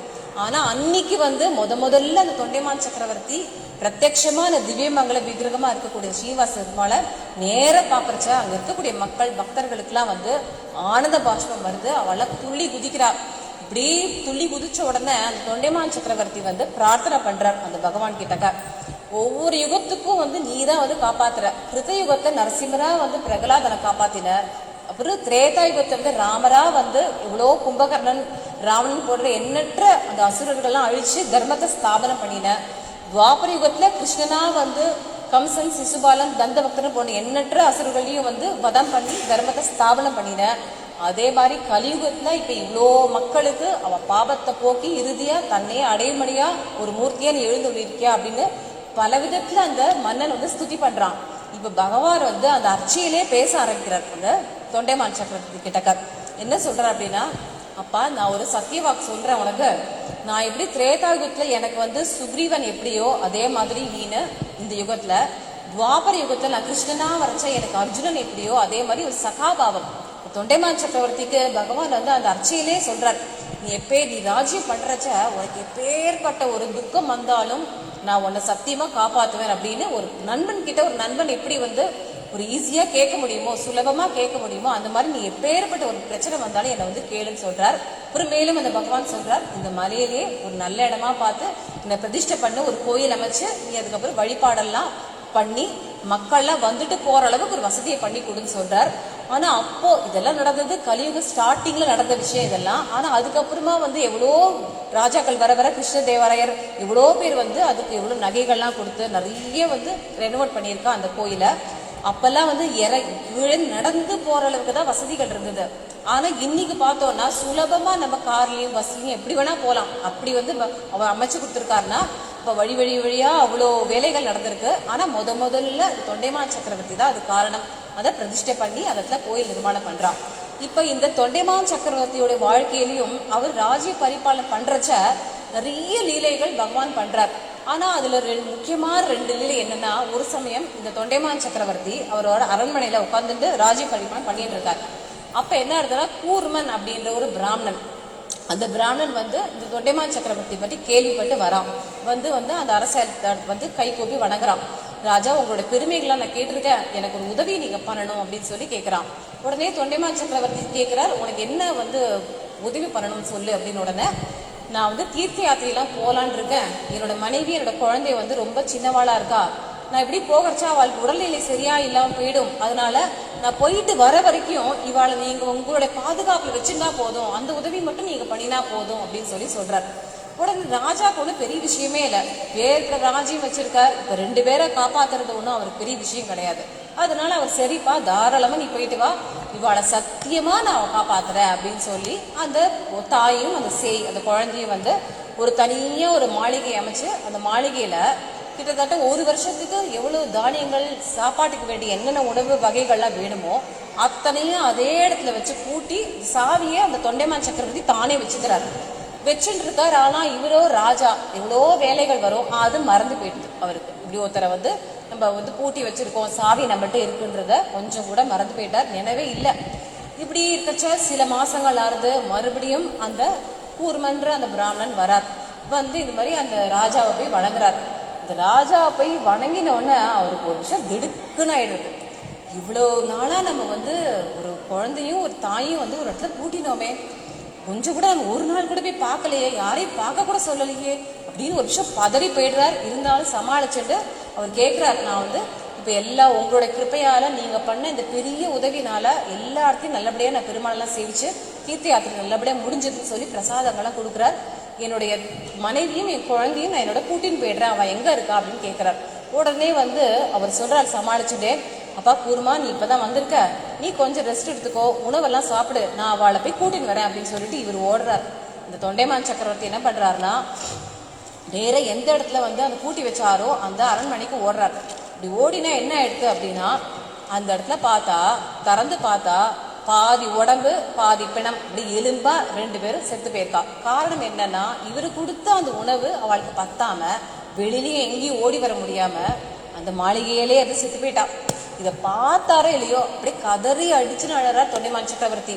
இந்த சத்தியசந்தனா இருக்கக்கூடிய நான் உனக்கு சத்தியம் பண்ணியிருக்கேன், அதே சத்தியத்தை நான் அந்த கூர்மனுக்கும் பண்ணினேன். இப்ப நான் சத்தியத்தை நிரூபிக்காம இப்படி பண்ணிட்டேனே, இப்பேற்பட்ட ஒரு அபச்சாரம் பண்ணிட்டேன், நான் இனிமேலே எப்படி வாழறதுன்னு சொல்லி கதறி அடிச்சுட்டு நேர ஸ்ரீனிவாச பெருமாட்ட போய் கதறார். ஸ்ரீனிவாச திருவேங்கடமுடையாய், ஸ்ரீனிவாச திருவேங்கடமுடையாய், ஜெய கோவிந்த முகுந்தா, ஸ்ரீனிவாச திருவேங்கடமுடையாய், தீனசரண்யன் எனும் பெயர் கொண்டாய், தீனசரண்யன் எனும் பெயர் கொண்டாய், தீனன் என்னை போல் வேறெவர் கண்டாய், ஸ்ரீனிவாச திருவேங்கடமுடையாய், ஜெகம் புகழும் ஏழுமலை மாயவனே, ஜெகம் புகழும் ஏழுமலை மாயவனே, திருமகள் அலமேல் மங்கை மணாளனே, ஜெகம் புகழும் ஏழுமலை மாயவனே, திருமகள் அலமேல் மங்கை மணாளனே, ஜெகநாதா ஜெகநாதா சங்க சக்கரதரனே, ஜெகநாதா சங்க சக்கரதரனே, திருவடி அபயம் அபயமயா, ஜெகநாதா சங்க சக்கரதரனே, திருவடி அபயம் அபயமயா, ஜய ஸ்ரீனிவாச திருவேங்கடமுடையாய், ஜய கோவிந்த முகுந்த அனந்தா, ஸ்ரீனிவாச திருவேங்கடமுடையாய். பல விதத்திலேயே அந்த திருவேங்கடமுடையான போய் கதறி அழறார். அப்ப அர்ச்சையிலேருந்து பகவான் பேசுறார். அப்பா, நான் உனக்கு தான் முன்னாடி வாக்கு கொடுத்துருக்கேன்ல, எப்பேற்பட்ட ஒரு நிலைமை வந்தாலும் நான் உன்னை காப்பாத்தேன்னு கவலைப்படாத. இந்த மலையிலே அஸ்தி கூட தீர்த்தம் அப்படின்ற ஒரு தீர்த்தம் இருக்கு. அந்த தீர்த்தத்துக்கு இந்த பிணங்களா இருக்கக்கூடிய தாய் அந்த குழந்தை 2 பேரையும் கூட்டின்னு போ, அந்த தீர்த்தத்துல போடு, அவ 2 பேரும் உயிரோட வந்துருவா அப்படின்னு சொல்றார். அப்போ உடனே இந்த விஷயத்தெல்லாம் அந்த கூர்மன் பிராமன்ட்ட இந்த மன்னன் சொல்லிடுறார், தொண்டைமான் சக்கரவர்த்தி சொல்லிடுறார். ஆனா அவரு கதறி அழறார். ஆனாலும் பகவான் இப்படி சொல்லியிருக்கிறதுனால அவருக்கு ஒரு ஆறுதல். அதனால நேர அந்த பிணங்களா இருக்கக்கூடிய அந்த 2 பேரையும் கொண்டு போறா. கொண்டு போய் அந்த அஸ்திக்கூட தீர்த்தத்துல போய் போடுறா. போட்ட உடனே அப்படி 2 பேரும் உயிரோட வந்துடுறா. இது வந்த உடனே அத்தனை பேருக்கு ரொம்ப ரொம்ப சந்தோஷமா இருந்தது. ஏற்பட்ட ஒரு கிருப்பா அந்த பகவான் பண்ணியிருக்காரு அப்படின்னு. அதே மாதிரி இன்னொரு லீலை இந்த தொண்டைமான் சக்கரவர்த்திக்கும் பகவான் பண்றார். என்னன்னா, நிறைய ரிஷிகள்லாம் இந்த காட்டுல இந்த மலையில தபஸ் பண்ணிட்டே இருக்கச்ச சிம்ஹாத்ரி அப்படின்ற ஒரு அசுரன், அவன் என்ன பண்றான்னா, இந்த அசுரர்கள், அவன் ஒரு அரக்கன், இந்த ரிஷிகள் எல்லாம் கொலை பண்றான். அவளை தபஸே பண்ணாம தடுக்கிறான். இப்படி தடுக்கறச்ச இந்த தொண்டைமான் சக்கரவர்த்திட்ட சொல்றார் அந்த ரிஷிகள்லாம், எங்களுக்கு ரொம்ப இந்த அசுரர் தொல்லை கொடுக்குறான் அப்படின்னு. உடனே இவரும் போருக்கு போறார். போருக்கு போச்ச அந்த அசுர சேனை நிறைய இருக்கு. அவரால் போர் புரியவே முடியல. இப்போ மறுபடியும் இந்த பகவான்கிட்ட போய் பிரார்த்தனை பண்றார். அந்த ஸ்ரீனிவாச பெருமான்கிட்ட போய் பிரார்த்தனை பண்றச்ச அந்த பகவானோட சங்கு சக்கரத்தை கொடுக்குறாராம். அதோட சங்கு சக்கரத்தை கொடுத்து, நீ போர்ல போய் சக்கரத்தால அந்த சிங்கநாதனை போய் வதம் பண்ணு அப்படின்னு. அப்புறம் நேர அந்த பகவானோட கிருப்பையால அந்த சக்கரத்தை வச்சு அந்த சிங்கநாதனை வதம் பண்றார். அதனாலேயும் இந்த மலைக்கு சிம்ஹாத்ரி என்ற பெயர் காரணம் வந்தது. மறுபடியும் அந்த சங்கு சக்கரத்தை கொண்டு போய் பகவான்கிட்ட கொடுக்குறாராம். அப்படி கொடுக்கறச்ச பகவான் சொல்றாரா, அப்பா எனக்கு வேண்டாம், பின்னால ஒரு பெரிய அவதார புருஷர் வருவார், அவர் எனக்கு திருப்பி இந்த சங்கு சக்கரத்தை கொடுப்பார் அப்படின்னு சொன்ன உடனே இப்ப இதை என்ன பண்றதுன்னு கேட்பாராம் இந்த மன்னன். நீ இந்த மலையிலே விட்டறி, எந்த இடத்துல விட்டறியோ அந்த இடத்துல சங்கர் தீர்த்தம் சக்கர தீர்த்தம் அப்படின்ற தீர்த்தங்களா மாறிடும். யார் யாரெல்லாம் அந்த தீர்த்தத்துல வந்து ஸ்நானம் பண்றாலோ சர்வவிதமான பாபங்கள்லாம் போகும்னு சொல்லி பகவான் சொல்றார். இப்படியா அந்த தொண்டைமான் சக்கரவர்த்திக்கு அப்பேற்பட்ட ஒரு கிருபை பண்ணி மேலும் மேலும் அவர் பக்தி பண்ணினா. இப்ப அடுத்த சரித்திரம் கடைசியா இப்ப நம்ம மங்களகரமா பத்மாவதிக்கும் இந்த ஸ்ரீனிவாச பெருமாளுக்கும் எப்படி கல்யாணம் ஆச்சுன்ற சரித்திரத்தை பார்க்க போறோம். இப்போ வந்து இந்த ஸ்ரீனிவாச பெருமாள் இப்ப 2 விதமா வந்தார். ஒண்ணு அர்ச்சையா வந்துட்டார், ஒண்ணு கோயில் வந்து எழுந்தியாச்சு. ஆனா வந்து மனுஷனாவே பிறக்க மாட்டேன் அப்படின்னு சொன்னவர் இப்ப வந்து பத்மாவதி தாயான்ற அந்த பிராட்டியை கல்யாணம் பண்ணிக்கிறதுக்காக அவர் இறங்கி வந்திருக்காருன்னா அதுக்கு ஒரு சரித்திரம் என்னன்னா, அந்த ஒரு ஆகாச மன்னன் தரணி தேவி அவள் இந்த திருமலை பக்கத்தே நாராயணபுரம் அப்படின்ற இடத்துல வந்து ஒரு அரச சபையை வச்சுட்டு அவன் நடத்தின்னு வரான். நல்லபடியா ஆட்சி புரிஞ்சுன்னு வரான். அந்த ஆகாச மன்னனுக்கும் அந்த தரணி தேவிக்கும் ரொம்ப நாளா இருந்து குழந்தை பாக்கியமே இல்லை. இப்படி குழந்தை பாக்கியமே இல்லாத போது அவ நினைக்கிறா நம்ம வந்து என்ன பண்றது அப்படின்னு. அப்ப சுகமுனிட்ட வந்து கேட்கிறா. அவருடைய குரு வந்து சுகமுனி. அவர்கிட்ட வந்து கேட்கறச்ச அவர் சொல்றார், நீ கவலைப்படாதப்பா, எப்படி வந்து புத்திரகாமேஷ்டி யாகம் பண்ணி ராமரே வந்து பிறந்தாரோ அதே மாதிரி உனக்கும் வந்து நல்லபடியா குழந்தை பிறக்கும் அப்படின்னு சொல்லிட்டு ஒரு நல்ல நாளா முகூர்த்த நாளா பார்த்து நம்ம ஒரு இடத்த வந்து முதல்ல உழுவோம் அப்படின்னு சொல்லி அந்த ஆகாச மன்னன் ஒரு தங்க ஏறு பண்றானா அது உழறதுக்கு. இந்த தங்க ஏறு பண்ணி ஒரு நல்ல நாள்ல பார்த்தா அவெல்லாம் உழுதுட்டே இருக்கா. அந்த ஆகாச மன்னன் கூடவே தரணி தேவி இது சுகமுனி எல்லாரும் இருக்கா. எல்லாரும் இருக்கிறச்ச அந்த மன்னன் வந்து இப்படி உழுந்துட்டே போறான். இப்படி போறச்ச ஒரு இடத்துல போய் இந்த ஏறு வந்து தட்டிடுறது. இப்படி தட்டுப்படுறச்ச என்ன இங்க தட்டுப்படுறதுன்னு சொல்லி அதை தோண்டி எடுக்கலாம் அப்படின்னு போகிறச்ச என்ன ஆயிடுறதுன்னா ஒரு பெட்டி கிடைக்கிறது. அந்த பெட்டி கிடைக்கிறச்சா அந்த பெட்டி எடுத்து திறந்து பாக்குறா. பார்த்தா அதுல வந்து 1000 தாமரை மலர்கள் இருக்கு. அதுக்கு நடுவுல அழகான ஒரு பெண் குழந்தை. அதை பார்த்த உடனே எல்லாருக்கும் ரொம்ப சந்தோஷமாயிடுறது. பெண் குழந்தை எடுத்து அப்படியே வாரி அணைச்சுக்கிறான். தரணி தேவிகிட்டையும் கொடுக்குறான். இப்படி கொடுக்கறச்ச வந்து அப்புறம் இந்த குழந்தை நமக்கு வந்து அப்போ உடனே சுகமுனி சொல்றார், அன்னைக்கு வந்து சீதா பிராட்டி எப்படி ஜனகருக்கு கிடைச்சாரோ அதே மாதிரி சாட்சாத் தாயாரோட கிருப்பை உனக்கு தாயாரே குழந்தையா பிறந்திருக்கா அப்படின்னு. அப்ப என்ன ஆயிடுறது, இப்ப இந்த குழந்தைக்கு வந்து ஒரு பேர் வைக்கணும். எப்படி பேர் வைக்கிறது அப்படின்னு யோசிக்கிறச்ச தாமரைனா பத்மம் அப்படின்னு, அதனால பத்மாவதி, தாமரையே மதத்தினால பத்மாவதி, அலர்மேல் மங்கை அப்படின்னு குழந்தைக்கு பேர் வச்சிடுறா. இப்படி பேர் வச்ச உடனே அந்த குழந்தை வந்து நல்லபடியா வளர்க்குறா. அந்த குழந்தை எப்படி இருக்குன்னா ரூப லாவண்யத்தோட அவ்வளவு அழகா இருக்கா அந்த பத்மாவதி. சங்கீதம் நாட்டியம் சகலகலா வல்லியா இருக்கா. பேர்பட்ட அந்த பத்மாவதிக்கு வந்து இப்ப திருமண வயது ஆறுது. அப்ப அந்த தரணி தேவியும் அந்த ஆகாசமனும் நினைக்கிறா, இப்பேற்பட்ட ஒரு பிராட்டி சமமா இருக்கக்கூடிய நம்மளுடைய மகளை நல்ல ஒரு வரனா பார்த்துதானே கல்யாணம் பண்ணி கொடுக்கணும்னு சொல்லி அவளுக்கு ரொம்ப இதுவா இருக்கு, ரொம்ப கவலையா இருக்கு. இப்படியே அந்த குழந்தை வளர்ந்துட்டே இருக்கு.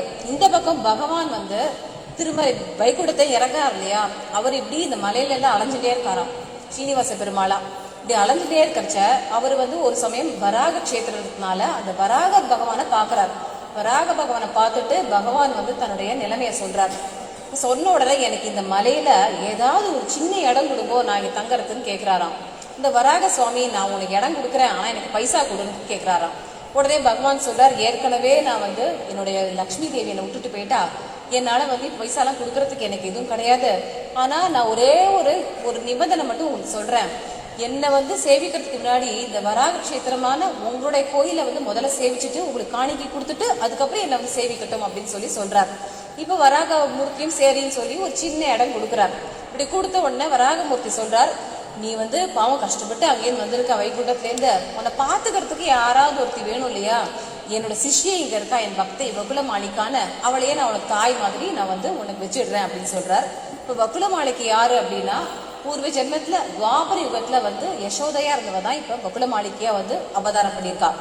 என்னன்னா இந்த துவாபர யுகத்துல வந்து அவர் வாக்கு கொடுத்தாராம், யசோதைக்கு வந்து அத்தனை லீலைகள் பார்த்திருக்கா கண்ணனோட லீலைகள்லாம், ஆனா கல்யாணம் மட்டும் நம்ம பார்க்கவே இல்லையே. கிருஷ்ணரோ அவ்வளோ பேரை 16,108 தேவிகளை கல்யாணம் பண்ணிட்டார். ஒரு கல்யாணத்தை நம்ம நடத்தி கூட கொடுக்கல, பார்க்க கூட நமக்கு கொடுத்து வைக்கல அப்படின்னு சொல்லி ரொம்ப குறைப்பட்டாலாம். அப்போ உடனே பகவான் வந்து நீ கவலைப்படாத, நான் வந்து இந்த கலியுகத்துல ஒரு அவதாரம் பண்ணுவேன், அப்ப நீயே கல்யாணத்தை எடுத்து நடத்தி எனக்கு இந்த கல்யாணத்தை பார்க்கக்கூடிய ஒரு பாக்கியமும் கிடைக்கும் அப்படின்னு சொன்ன உடனே இப்ப அந்த வகுல மாளிகை தான் வந்து இப்ப இந்த இடத்துல யசோதை தான் வகுல மாளிகை வந்திருக்கா. இப்ப வகுல மாளிகையும் இந்த ஸ்ரீனிவாசனா இருக்கக்கூடிய இந்த பெருமாளும் ஒரு குட்டியில தங்கிட்டு இருப்பா. இப்ப வகுல மாளிகை கேட்பா இவரோட சரித்திரத்தெல்லாம். இப்ப இந்த பகவான் வந்து என்னெல்லாம் நடந்ததோ என்னென்ன சாபம்லாம் ஆச்சோ எல்லாத்தையும் சொல்லிட்டே வருவார். அப்போ உடனே வந்து அவ சொல்லுவா, நீ கவலைப்படாதப்பா, நான் உன்னை நல்லபடியே காப்பாத்துறேன், நல்லபடியாக உன்னை வச்சுக்கிறேன் அப்படின்னு சொல்லி ஒரு தாய் பாவம் தானே அவளுக்கு, அப்படி வச்சுட்டே இருப்பா. அப்போ ஒரு நாள் பகவான் சொல்வார், நான் வந்து வேட்டையாட போகிறேன் அப்படின்னு. பகுளமாளிக்கு சொல்லுவா, நீ எதுக்குப்பா இங்கே வந்து இது பெரிய காடு, இவ்வளோ மிருகங்கள்லாம் இருக்கும், நீ எதுக்கு இப்போ அனாவசியமாக போய் வேட்டையாடணும்னு, எந்த மிருகமும் என்னை ஒன்றும் பண்ணாது, நான் வதம் பண்ணிடுவேன்னு சொல்லி இவர் குதிரையில ஏறி இவரும் வந்து வேட்டையாட போறார். இவர் வேட்டையாடி போய் கீழ்த்திருப்பதிக்கு வந்துடுறார். அதே மாதிரி பத்மாவதி தாயாரான அந்த பத்மாவதியும் தோழிகளோட ஒரு நந்தவனத்துக்கு வரா. இப்படி நந்தவனத்துக்கு வந்ததுக்கு அப்புறம் என்ன ஆயிடுதுன்னா, இந்த பகவானும் ரொம்ப தண்ணி தாக எடுக்கிறதுனால இப்படி தேடிண்டே வரைச்ச இந்த நந்தவனத்தை பார்த்துடுறாரு. இந்த நந்தவனத்தை பார்த்த உடனே ஏதோ சப்தங்கள் கேட்கறது, ஒரு பெண் சிரிக்கிறது பாடுறதெல்லாம் கேட்ட உடனே அந்த சப்தம் எங்க வருதோ அதே வழியில போறார். போறச்ச என்ன ஆயிடுதுன்னா, அந்த தோழிகளுக்கு நடுவுல இருக்கக்கூடிய அந்த பத்மாவதியை பார்த்துடுறாரு பகவான். இப்படி பார்த்த உடனே அவ அப்படி ஒரு அழகா இருக்கா. பார்த்த உடனே அவருக்கு என்னன்னா, அந்த பத்மாவதியை போய் நம்ம பேசணும்னு ஆசைப்படுறாரு. இப்ப நேரம் அங்கேன்னு வந்து பத்மாவதியை பார்த்து அவர் கேட்கிறார், நான் வந்து வேட்டையாடுறதுக்காக வந்தேன், இங்கதான் மான் இருக்கா அப்படின்னு. உடனே பத்மாவதி திரும்பி யாருன்னு பாக்குறா. அவ பாக்குறா புவன சுந்தரனா இருக்கக்கூடிய அந்த பகவானை அவ பார்த்த உடனே அவளுக்கு அப்படியே எல்லாம் மறந்து போயிடுறது. இப்போ பத்மாவதியோடைய ஒரு ஹிருதயத்துல வந்து அந்த பகவான் ரூபம் அப்படியே பதிஞ்சு போயிடுறது. அதே மாதிரி பகவானுடைய ஒரு மனசுலயும் வந்து பத்மாவதி ரூபம் வந்து பதிஞ்சு போயிடுறது. இப்போ உடனே ஒரு பதில் சொல்றா, இந்த மாதிரி இங்க மானெல்லாம் நாங்க வளர்க்குறோம், வேட்டையாடுறதுக்காக இங்க எதுவும் இல்லை அப்படின்னு. உடனே அந்த பகவானுக்கு பேசணும்னு ஆசையா அந்த ஸ்ரீனிவாசனுக்கு உடனே பேச்சு கொடுக்குறாரு. பெண்ணே, நீ யாரு, இவ்வளோ அழகா இருக்கியே, நீ வந்து கந்தர்வஸ்ரீயா இல்லைன்னா வந்து நாகக்கன்னிக்கியா, தேவலோக பெண்ணா அப்படின்னு கேட்ட உடனே அவ உடனே சொல்றா, நான் வந்து தேவலோக பெண்ணெல்லாம் இல்லை, என்னுடைய தந்தை பேர் ஆகாச மன்னன், நான் வந்து ராஜ்குமாரி, நான் வந்து ஒரு பத்மாவதி என் பேர் அப்படின்னு சொல்லி சொல்றா. சொன்ன உடனே அந்த பகவானுக்கு ரொம்ப ரொம்ப அவளை பார்த்து மயங்கி போயிடுறார். ஆனா இந்த தோழிகள்லாம் இருக்கா இல்லையா, அவெல்லாம் வந்து இவர் திட்டுறார், உங்களுக்கு கொஞ்சம் கூட இங்கிதமே இல்லையா, இது வந்து அந்தப்புறம் பெண்கள் மட்டுமே இருக்கக்கூடிய ஒரு இடத்துக்கு இப்படிலாம் வரலாமான்னு சொல்லி கல்லால் அந்த பகவான் அடிச்சு விரட்டி விட்டுடுறா. இப்ப என்ன ஆயிடுறது, இந்த பகவான் வந்து கல் அடிபட்டு நேரம் வந்து இந்த மலைக்கு வந்துடுறார். வந்த உடனே உற்சாகமா இந்த ஸ்ரீனிவாசன் வந்து கிளம்பி வேட்டையாட போனார். ஆனா இப்ப அங்கங்க ரத்த காயத்தோடு இருக்காரு, என்ன விஷயம் தெரியலேன்னு பகுளமாளிக்கு கேட்பார். உடனே சோகமா பகவான் சொல்வார், இந்த மாதிரி நடந்தது, ஆனா இதுல ஒரு விஷயம் என்னன்னா, அவ கல்லடி பட்டதெல்லாம் எனக்கு பெரிய விஷயமா இல்ல, நான் பத்மாவதியை பார்த்தேன், அவளோட அழகுல நான் மயங்கிட்டேன், எனக்கு அவளையே கல்யாணம் பண்ணிக்கணும்னு ஆசையா இருக்கு. ஆனா என்னன்னா, அவ ராஜகுமாரி, எங்கிட்ட பைசா இல்ல, ஒரு மன்னன் வந்து எனக்கு பொன் கொடுப்பானா அப்படின்னு சொல்லி வருத்தப்படுறா ஸ்ரீனிவாச பெருமாள். இப்போ உடனே பகுளமாளிக்கு சொல்றா, நீ ஏன் கவலைப்படுற, உன்னோட உண்மையை நான் போய் சொல்லி நானே இருந்து நடத்தி வைக்கிறேன் இந்த கல்யாணத்தை அப்படின்னு சொல்லி அவ வந்து நான் இப்பவே அந்த ஆகாச மன்னன் எங்க இருக்காரோ அந்த இடத்துக்கு போறேன் அப்படின்னு சொல்லி சொல்றாரு. இப்போ உடனே வந்து பகவான் நினைக்கிறாராம், பகுளமாளிக்கு வந்து நேரம் அங்க போனா எப்படி இல்லையா, அவளுக்கு முன்னாடி தெரியப்படுத்தணும் இல்லையா அப்படின்னு நினைச்சுக்கிறாராம். இப்ப அங்க என்ன ஆயிடுதுன்னா, பத்மாவதி எப்ப வந்து தன்னுடைய அந்த ஸ்ரீனிவாச பெருமாளை பார்த்தாலோ அப்போ அதுல இருந்து அவ பழையபடி உற்சாகமே இல்லை, அவ பாடுறதும் இல்லை, தோழிகளோட விளையாடுறதும் இல்லை, சிரிக்கிறதும் இல்லை, எப்பொழுதும் வந்து அப்படியே எங்கேயோ பார்த்துட்டே இருக்கா, அப்படி திடீர்னு சிரிக்கிறா, திடீர்னு அழறா. இவரோட மனநிலையே ஒரு மாதிரி இருக்கு. இப்ப இந்த ஆகாச மன்னம் இந்த தரணி தேவி நினைக்கிறா, இந்த குழந்தை வந்து இவ்வளவு உற்சாகமா விளையாடிட்டு அவ்வளோ சந்தோஷமா இருந்தாலும் இப்ப என்ன ஆச்சு இவளுக்கு அப்படின்னு மருத்துவர்கள் எல்லாரையும் மந்திரிகள் எல்லாரையும் வந்து கூப்பிட்டு ஆலோசிக்கிறா. ஆனா அவளை நாடியெல்லாம் பார்த்துட்டு இவன் நல்லாதான் இருக்கா அப்படின்றாரு. ஆனா அவளால நார்மலா இருக்க முடியல. அவ எப்பா திடீர்னு அழறா, திடீர்னு சிரிக்கிறா, அவன் மனசுல அதை பகவானையே நினைச்சிட்டு இருக்கா, ஸ்ரீனிவாசனையே நினைச்சிட்டு இருக்கா. இப்படி இருக்கிறச்ச இப்ப இந்த பகவான் ஸ்ரீனிவாசனே வந்து ஒரு புறத்தி வேஷத்துல வரார். புறத்தி வேஷத்துல வந்து இப்போ அந்த வாசல்லே அரண்மனை வாசல்லே வந்து கத்துறாராம், குறிப்பாக்கலையோ அப்படின்னு கத்துறாராம். காரணம் என்னன்னா, அப்பதான் தரணி தேவி காதல விழுணும். இப்ப தரணி தேவி நினைக்கிறாளாம், நம்ம பொண்ணும் இப்படி ஒரு நிலைமையில இருக்கா, குறி சொல்றவாதான் அது கையை பார்த்துட்டு என்ன நடந்ததுன்ற அந்த விஷயத்த சொல்ல முடியும்னு சொல்லி அந்த அரண்மனைக்கு அந்த குரத்தையை கூப்பிடுறாரு. கூப்பிட்ட உடனே பத்மாவதியும் கூப்பிட்ட உடனே அந்த பத்மாவதியோட கையை அந்த குரத்தையாக ஸ்ரீனிவாச பெருமாள் பாக்குறாரு. பார்த்துட்டு சொல்றாரு, இந்த மாதிரி இந்த பொண்ணு யாரை நினைச்சிட்டு இருக்காளோ அந்த பையனே தான் இவ கல்யாணம் பண்ணிப்பா, ஆனா அந்த பையன் வந்து சாமானியப்பட்ட பையன் கிடையாது அப்படின்னு சொல்லிட்டு மேலும் சொல்றாரு அந்த குரத்தையா இருக்கக்கூடிய ஸ்ரீனிவாச பெருமாள். இப்ப இந்த பொண்ணை கேட்டு அவங்க அம்மாவே வருவாங்க, நீங்க சம்மதம் சொல்லுங்க அப்படின்னு சொல்லிட்டு அந்த குரத்தி போயிடுறான். இப்ப இந்த தரணி தேவிக்கும் இந்த ஆகாச மன்னனுக்கும் ஒன்றும் புரியாது, நல்லா விளையாடின்றதா திடீர்னு என்னவோ சொல்றாளே அப்படின்னு பத்மாவதி கூப்பிட்டு கேட்பா, என்னம்மா நீ யாரையும் நினைச்சிட்டு இருக்கியா அப்படின்னு. உடனே பத்மாவதியும் வந்து நடந்த விஷயங்களை சொல்லிடுவா. தான் வந்து நந்தவனத்துல ஒரு வேட்டையாடக்கூடிய ஒரு வேடனை பார்த்தேன். அவ சொல்லுவா, ஆனா அவரை பார்க்கறதுக்கு வந்து அவர் வேடம் மாதிரி தெரியல, திவ்ய புருஷனா இருந்தார் அப்படின்னு சொன்ன உடனே இப்ப இவருக்கு இந்த ஆகாச மன்னனுக்கு ஒரு டவுட் வரும். இப்ப எப்படி நம்ம அப்படிலாம் போய் பொண்ணை கொடுக்க முடியும்னு சொல்லி மறுபடியும் சுகமுனியை வந்து கூப்பிடுவார். கூப்பிட்டு இந்த மாதிரி கேட்பார், இப்போ என்னுடைய பெண்ணானது பத்மாவதி என்னென்னவோ சொல்றா, எனக்கு வந்து ரொம்ப கவலையா இருக்குன்னு. உடனே அவர் சொல்வார், நீ கவலைப்படாத, உன்னோட பெண் வந்து எப்படி சாதாரணப்பட்ட பெண் இல்லையோ அதே மாதிரி தான் வந்து அந்த ஆடவன், அந்த பகவானும் வந்து சாதாரணப்பட்டவர் இல்லை அப்படின்னு சொல்லி விஷயத்த சொல்லுவார். சொன்ன உடனே சந்தோஷமாயிடும். இதுல ஒரு சரித்திரம் என்ன அப்படின்னா, இந்த பத்மாவதிக்கு ஒரு பூர்வீக ஒரு சரித்திரம் இருக்கு. என்னன்னா, ராமருடைய காலத்துல அவர் வந்து என்னன்னா, ஒரு சமயம் வந்து உத்தரகாண்டத்துல இந்த கதை இருக்கு. இந்த பத்மாவதி பூர்வீகத்துல யாரு அப்படின்றது, குஷத்வஜர் அப்படின்ற ஒரு அந்தனர். அவர் வந்து எப்பொழுதும் வேதமே சொல்லிட்டு இருப்பார். இந்த வேதமே சொல்லி அவர் மனைவியோட வாழ்ந்துட்டு இருப்பார். பிரகஸ்பதியோடைய புத்திரன் தான் வந்து இந்த குஷத்வஜர். இந்த குஷத்வஜர் வந்து ஒரு நாள் என்ன ஆயிடுதுன்னா, ரொம்ப அழகா வேதம் சொல்லிட்டே இருப்பார். சொல்லிட்டே இருக்கிறச்ச அவருடைய நாக்குல இருந்து ஒரு பெண் வந்து அப்படி குதிப்பாளாம். பெண் வந்து குதிச்ச உடனே அந்த பெண் பார்க்கறதுக்கு அவ்வளவு அழகா இருப்பா. அழகா இருந்தோடனே அவளை நல்லபடியே எடுத்து வளர்ப்பார், தன்னுடைய பெண் மாதிரியே பார்த்துப்பார். ஆனா அந்த பெண் வந்ததுனால, வேதம் சொல்லி அந்த பெண் வந்திருக்கா அப்படின்றதுனால வேதவதி அப்படின்னு அந்த பெண்ணுக்கு பேர் வச்சிடுவார் அந்த குஷத்வஜர். ஆனா அவர் என்ன சங்கல்பம் பண்ணிப்பார்னா, பேர்பட்ட ஒரு அழகிய இருக்கிறவளை பகவான் வந்து அந்த வைகுண்ட பதிக்கு தான் நம்ம கல்யாணம் பண்ணி கொடுக்கணும், வேற யாருக்கும் கல்யாணம் பண்ணி கொடுக்க கூடாதுன்னு அவர் சங்கல்பம் பண்ணிப்பார். அப்படி இருக்கிறச்ச வந்து இந்த வேதவதியோட அழகை பார்த்துட்டு மற்ற தேவர்கள் எல்லாரும் வந்து போட்டி போடுவா, நாங்க கல்யாணம் பண்ணிக்கிறோம் அப்படின்னு. ஆனா அந்த குஷத்வஜர் சொல்லிடுவார், நான் யாருக்கும் கல்யாணம் பண்ணி கொடுக்க மாட்டேன், நான் முதல்லயே சங்கல்பம் பண்ணிட்டேன், அந்த பகவானுக்கு தான் வந்து அவளை நான் கல்யாணம் பண்ணி கொடுப்பேன் அப்படின்னு. உடனே வந்து இந்த தேவர்கள்லாம் போயிடுவா. ஆனா அதே ஊர்ல இருந்த ஒரு அசுரன், அவனும் வந்து இந்த வேதவதி மேல ஆசைப்படுவான். அவன் வந்து மறுபடியும் இந்த குஷத்வஜர் கிட்ட வந்து பொண்ணு கேட்பான், உங்க வேதவதியை வந்து எனக்கு கல்யாணம் பண்ணி கொடுக்கணும். ஒரு கோவம் வரும், நான் வந்து இந்திரனுக்கும் சந்திரனுக்குமே கொடுக்க மாட்டேன்னு சொல்றேன், ஒன்ன மாதிரி இருக்கிற ஒரு அசுரனுக்குமே நான் கல்யாணம் பண்ணி கொடுக்க முடியுமா அப்படின்னு சொன்ன உடனே அசுரன் போயிடுவான். ஆனா அந்த அசுரனுக்கு பயங்கர கோவம் வரும். இப்பேற்பட்ட ஒரு பதில சொல்லியிருக்காரு இவருன்னு. ஒரு நாள் அவர் தூங்கிட்டு இருப்பார் அந்த குஷத்வஜர். தூக்கத்திலேயே இந்த அசுரன் போய் அவரை கொன்னுடுவான். கொன்ன உடனே ஏதோ சப்தம் கேட்கறதேன்னு அந்த குஷத்வஜரோட மனைவி ஓடி வருவா. பார்த்தா என்னன்னா, அவர் அப்படியே இறந்து கிடப்பார். அதை தாங்க முடியாம அந்த மனைவியும் அவர் மேலே வந்து இறந்து போயிடுவா. இதெல்லாம் பார்க்கக்கூடிய அந்த வேதவதி நினைப்பா, தன் பொருட்டு தானே இப்படி ஒரு நிலைமை வந்தது தன்னுடைய தந்தைக்கு. அவர் என்ன சங்கல்பம் பண்ணார், பகவானுக்கு தான் என்னை கல்யாணம் பண்ணி கொடுக்குன்னு நினைச்சார். என் வாழ்க்கை லட்சியமே எதுனா, தபஸ் பண்ணியாவது அந்த பகவான் வைகுண்டநாதனுக்கே நான் மாலையிடணும்னு சொல்லி நேரம் ஒரு இடத்துல பார்த்து அங்க தபஸ் பண்ண ஆரம்பிச்சிருவா வேதவதி. இப்ப வந்து என்ன ஆகும்னா, இந்த ராமாயணத்துல இந்த ராவணன் அந்த புஷ்பக விமானத்துல அப்படி பறந்து போயிட்டே இருப்பான். இப்படி போயிட்டே இருக்கிறச்ச எந்த இடத்துல இந்த வேதவதிய வந்து அவர் பாக்குறாரோ இறங்கி வருவாராம். இந்த வேதவதியோட அழகு அவளை மயக்கிடும் இந்த ராவணனை. நீ மயக்கின உடனே அந்த ராவணன் கீழே இறங்கி வந்து அவளை வந்து கேட்பார், பெண்ணே நீ யாருன்னு. உடனே இவளுக்கு தெரிஞ்சு போயிடும், நீ துஷ்டனா இருக்கேன்னு. நான் யாரா இருந்தா உனக்கு என்ன வந்து, நீ இந்த இடத்த விட்டு போ அப்படின்னு. நீ யார்கிட்ட பேசுறேன்னு நினைவச்சுட்டு பேசு, நான் வந்து ராவணன் இலங்கைக்கே வந்து அதிபதி, 3 உலகையும் என்னோட ராஜ்யத்துல தான் இருக்க, பேர்பட்ட பராக்கிரம உடையவனானு, நீ என் கூட வந்த அப்படின்னா உன்னை பட்ட மகிழ்ச்சியே ஆக்கிடுறேன் அப்படின்னு சொல்லுவார். உடனே அவளுக்கு கோவம் வரும், துஷ்டனே நீ இந்த இடத்த விட்டு போயிடு, நான் தபஸ் பண்றது இந்த பகவானை அடையணுன்றதுக்காக தான் அப்படின்னு சொன்ன உடனே சிரிப்பா, பகவானாவது உன்னை வந்து கல்யாணம் பண்ணிக்கிறதாது அப்படின்னு போய் அவன் கையை போய் பிடிக்க வருவான். கையை போய் பிடிச்சி எங்கேயா அவன் தன்னை தொட்டுட போறானே அப்படின்னு தன்னோட தவ வலிமையாலே ஒரு அக்னியை மூட்டிப்பா. அக்னியை மூட்டி அவளை விழுவா. விழர்ச்சா வந்து அவள் சாபம் கொடுத்துருவா. என்ன மாதிரி ஒரு பெண்ணாலேயே உனக்கு வந்து அழிவும் ஏற்பட்டு உன் குலமும் நாசமாயிடுன்னு சொல்லி சபிச்சுட்டு போயிடுவா. அப்படி சபிச்சுட்டு போனதுக்கு அப்புறமா அப்புறம் ராமாயணத்தை பாக்குறோம்.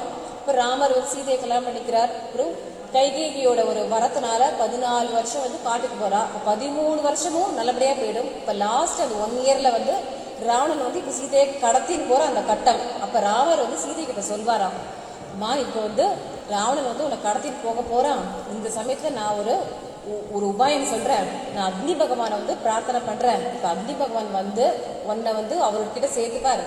உன்ன மாதிரி இருக்க சாயா சீத்தையை வந்து அவர் வெளியில என்கிட்ட கொடுப்பார். அந்த சாயா சீத்தையை ராவணன் கொண்டு போயிடுவான் அப்படின்னு சொல்றார். உடனே வந்து பகவானை பிரார்த்தனை பண்ணிப்பார் அந்த அக்னி பகவானை. உடனே இந்த உண்மையான சீதை வந்து அக்னிக்குள்ள போயிடுவா.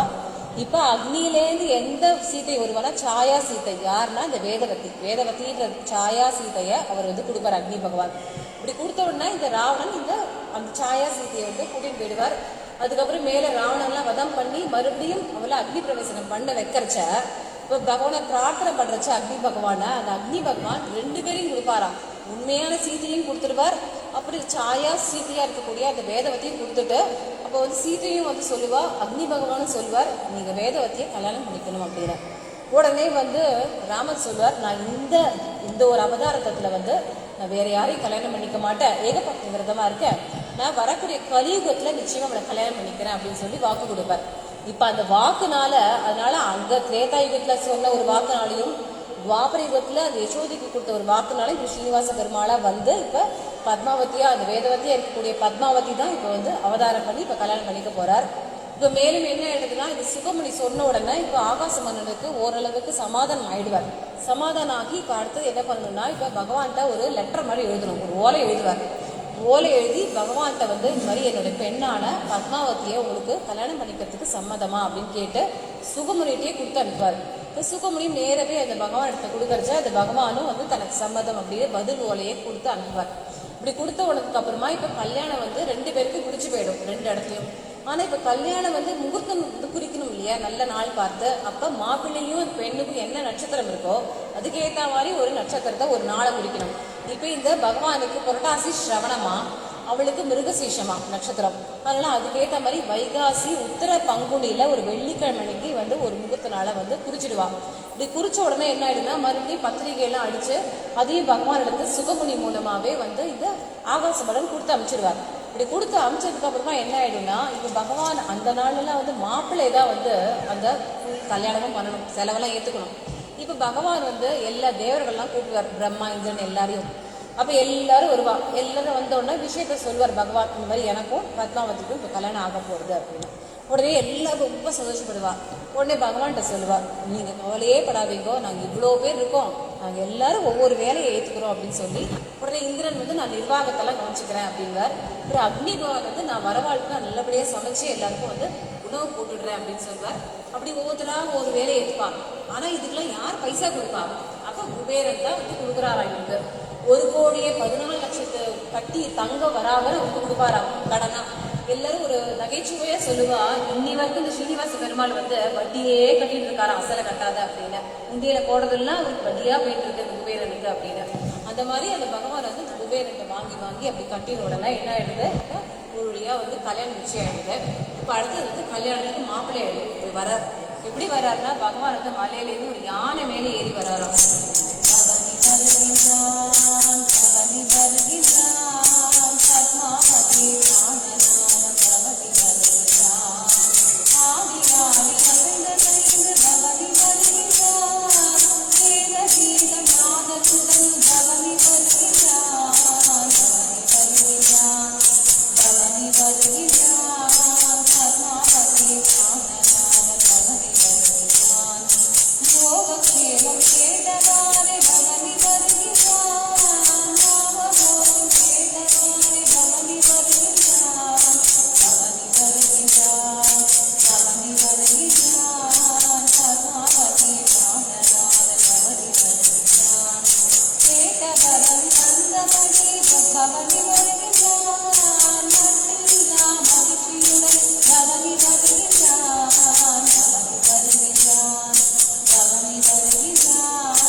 பகவான் வந்து யானை மேல எல்லா தேவத்தையும் சூழ அது அப்படி யானை மேல வந்த உடனே ஆகாசவனும் தரணி தேவியுமே வந்து ஆரத்தி எடுத்து இந்த பகவானை வந்து நல்லபடியா வரவேற்று அவருக்கு ஒரு தனியா ஒரு மாளிகை கொடுத்துருப்பாங்க.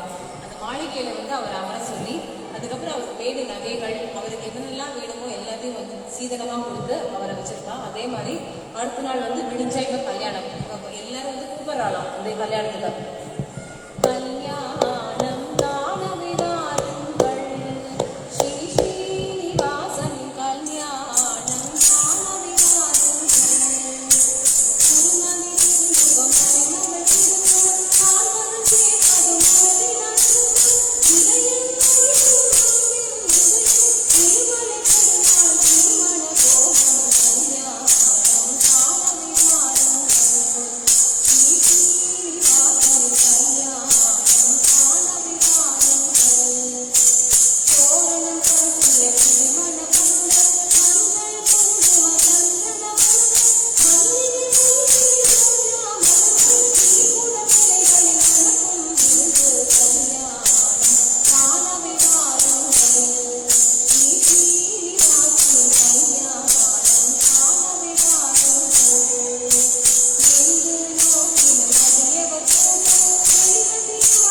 கடைசியாக வந்து கல்யாண நாள் அன்னைக்கு வருது.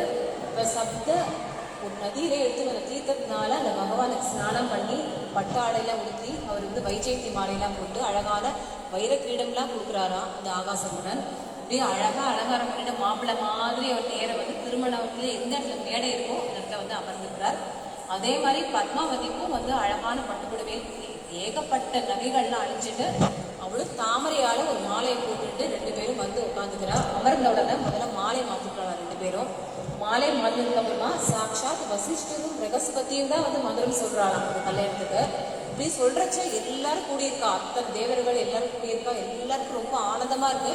இப்ப அந்த பிரகஸ்பதி வந்து அந்த மாங்கல்யத்தை எடுத்து அந்த பகவான் கையில கொடுக்கறச்ச அந்த பகவான் எடுத்து அப்படியே அந்த பத்மாவதி கழுத்துல வந்து மாங்கல்யத்தை தாரணம் பண்றாங்க. இந்த காட்சியை பார்க்க வந்து எல்லாரும் புஷ்பத்தால வந்து எல்லாரும் வந்து அப்படியே தூவரா. எல்லாருக்கும் வந்து ரொம்ப ரொம்ப சந்தோஷமா இருக்கு. இப்பேற்பட்ட பகவானுடைய ஒரு கல்யாணத்தை பார்க்கக்கூடிய பாக்கியம் நமக்கு கிடைச்சதே அப்படின்னு சொல்லி அவ்வளவு சந்தோஷப்படுறா. இப்ப ஆகாச மன்னனும் தரணி தேவியும் வந்து ரொம்ப பெருமைப்பட்டுக்கிறா. இப்பேற்பட்ட பாக்கியம் ஒரு பகவானுக்கும் பிராட்டிக்கும் வந்து ஒரு கல்யாணத்தை பண்ணிக்கக்கூடிய அது பார்க்கக்கூடிய ஒரு பாக்கியம் கிடைச்சதே அப்படின்னு சொல்லி அந்த திவ்ய தம்பதிகள் இருக்கக்கூடிய அந்த பகவானையும் அந்த பிராட்டியும் எல்லாரும் வந்து வாழ்கிறா. இப்படி வாழ்த்தின உடனே இப்ப ஏராளமான சீர்வரிசைகளாம் கொடுக்குறாரா அந்த ஆகாச மன்னன். எல்லாத்தையும் வந்து எடுத்துட்டு பத்மாவதி சமேத அவர் ஸ்ரீனிவாசன் இப்ப கிளம்பி போறார். அந்த வக்குல மாளிகை வந்து அந்த ஆசிரமத்துல அவர் ஆரத்தி எடுத்து அவர் வரவேற்கிறார். இப்பேற்பட்ட ஒரு வைபவம் அந்த ஊஞ்சல்ல வந்து பத்மாவதி சமேத ஸ்ரீனிவாச பெருமாளை எழுந்துள்ளார். இப்ப இந்த சரித்திரத்தை ஸ்ரீனிவாச கல்யாணம் அப்படின்ற சரித்திரத்தை யாரெல்லாம் படிக்கிறாளோ கேட்கிறாளோ அவளுக்கெல்லாம் வந்து எல்லா விதமான ஐஸ்வர்யங்கள் கிடைக்கும் அப்படின்னு சொல்லப்பட்டிருக்கு. அதே சமயத்துல எந்த கன்னிகைக்கெல்லாம் கல்யாணமே ஆகாம அப்படி தடப்படுறதோ அவள் இந்த ஸ்ரீனிவாச மகாத்மியம் இந்த ஸ்ரீனிவாச கல்யாணத்தை படிச்சாலோ இந்த கதை கேட்டாலோ அவளுக்கு நல்ல இடத்துல திருமணம் ஆகும் அப்படின்னு பலஸ்ருதி. பேர்பட்ட அந்த பகவான் வந்து நம்மளுக்கும் மேலே மேலே சத்சங்கமும் நிறைய வந்து பகவத் கிருபையும் கிடைக்கணும் அப்படின்னு சொல்லி இந்த மலையப்ப சுவாமியான அந்த பகவானை பிரார்த்தனை பண்ணுவோம். இதை குறையே இல்லாம நம்மளை காப்பாற்றணும். சத்குருநாத் மகாராஜ் கி ஜெய். பேர்பட்ட ஒரு பாகியத்தை கொடுத்த சத்குருநாதருக்கும் பகவானுக்கும் இங்க இருக்கக்கூடிய எல்லாருக்கும் என்னுடைய நமஸ்காரத்தை தெரிவிச்சுட்டு இதோட பூர்த்தி பண்ணிக்கிறேன். சத்குருநாத் மகாராஜ் கி ஜெய்.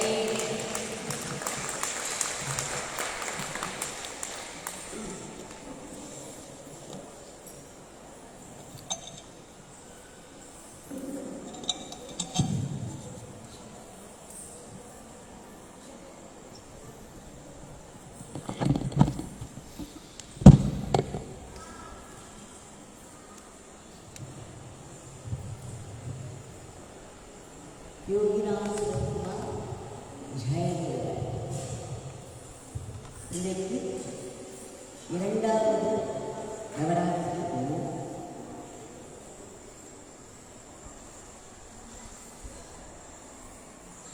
திருப்பதியிலிருந்து ஒரு பெரிய பிரவாகம் அப்படி திருவண்ணாமலை நோக்கி வந்து நிறைய நமக்கு தெரியாத பல விஷயங்களெல்லாம் எடுத்து சொன்னோம். திருப்பதி பற்றி இத்தனை விஷயம் யாருமே தெரியாது.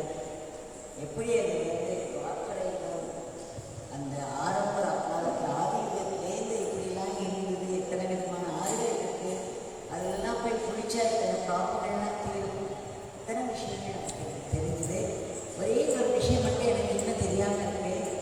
அவருக்கு சீனிவாச பெருமாளுக்கு கடன் கொடுத்தாரு யாரு, அந்த கடன் அடைஞ்சிட்டா என்ன இது எப்படி ஏதாவது இருக்காங்க. ஆமாம், சீனிவாச பெருமாள் கோட்டியாக கொண்டு போய் கொட்டுறாங்க. இன்னும் ஒரு வட்டி தான் கட்டி கொடுத்தாங்க. இன்னும் ஒரிஜினல் கடன் அடைஞ்சு பாடுது. அதனால் நிறைய கடன் வாங்குற வாழ்க்கை ஒரு பெரிய ஆர்வம். சீனிவாச பெருமாளே அப்படிலாம் நினைக்கிறாரு. அதனால் இந்த அழகாக பகவானுடைய சரித்திரத்தையும் இதையும் இணைச்சு எப்படி பகவான் இந்த திருவண்ணாமலையில் இருக்கக்கூடிய இந்த பிச்சைக்காரன் யாருன்னு கேட்கணுமான்னு திரு பெருமாள்ராஜ ஐயான்னு சொல்லி பெருமாள்ராஜ ஐயா நேனுதா வெரி மைசெல்ஃப்னு அர்த்தம் சொன்னார். அவர் பகவானுக்கு தெலுங்கு தெரியாது. ஆனால் கூட அந்த தெலுங்கு வார்த்தைக்கு பெருமாள் இதுக்கு பேர் இதுக்கு என்ன அர்த்தம் தெரியுமா? வெரி மைசெல்ஃப் அப்படின்னு சொன்னார். இங்கிலீஷில் நானே தான் அப்போது நமக்கு வந்து என்ன இருந்துச்சு, இங்கே இருக்கிறது ஸ்ரீனிவாச பெருமாள் தான், திருப்பதிக்கு போய் அங்கே கும்பிடணும் அப்படிங்கிற நினைக்கிறோம். இங்கே வந்து பகவானை தரிசனம் பண்ணினாலும் திருப்பதி பெருமாளை தரிசனம் பண்ணின பெரிய பலன் நமக்கு கிடைச்சது. அவ்வளோ தூரம் கஷ்டப்பட்டு போக வேண்டாம். இந்த பெருமாள் வந்து கடன் இல்லாமல் நிற்கிறாருங்க. வட்டி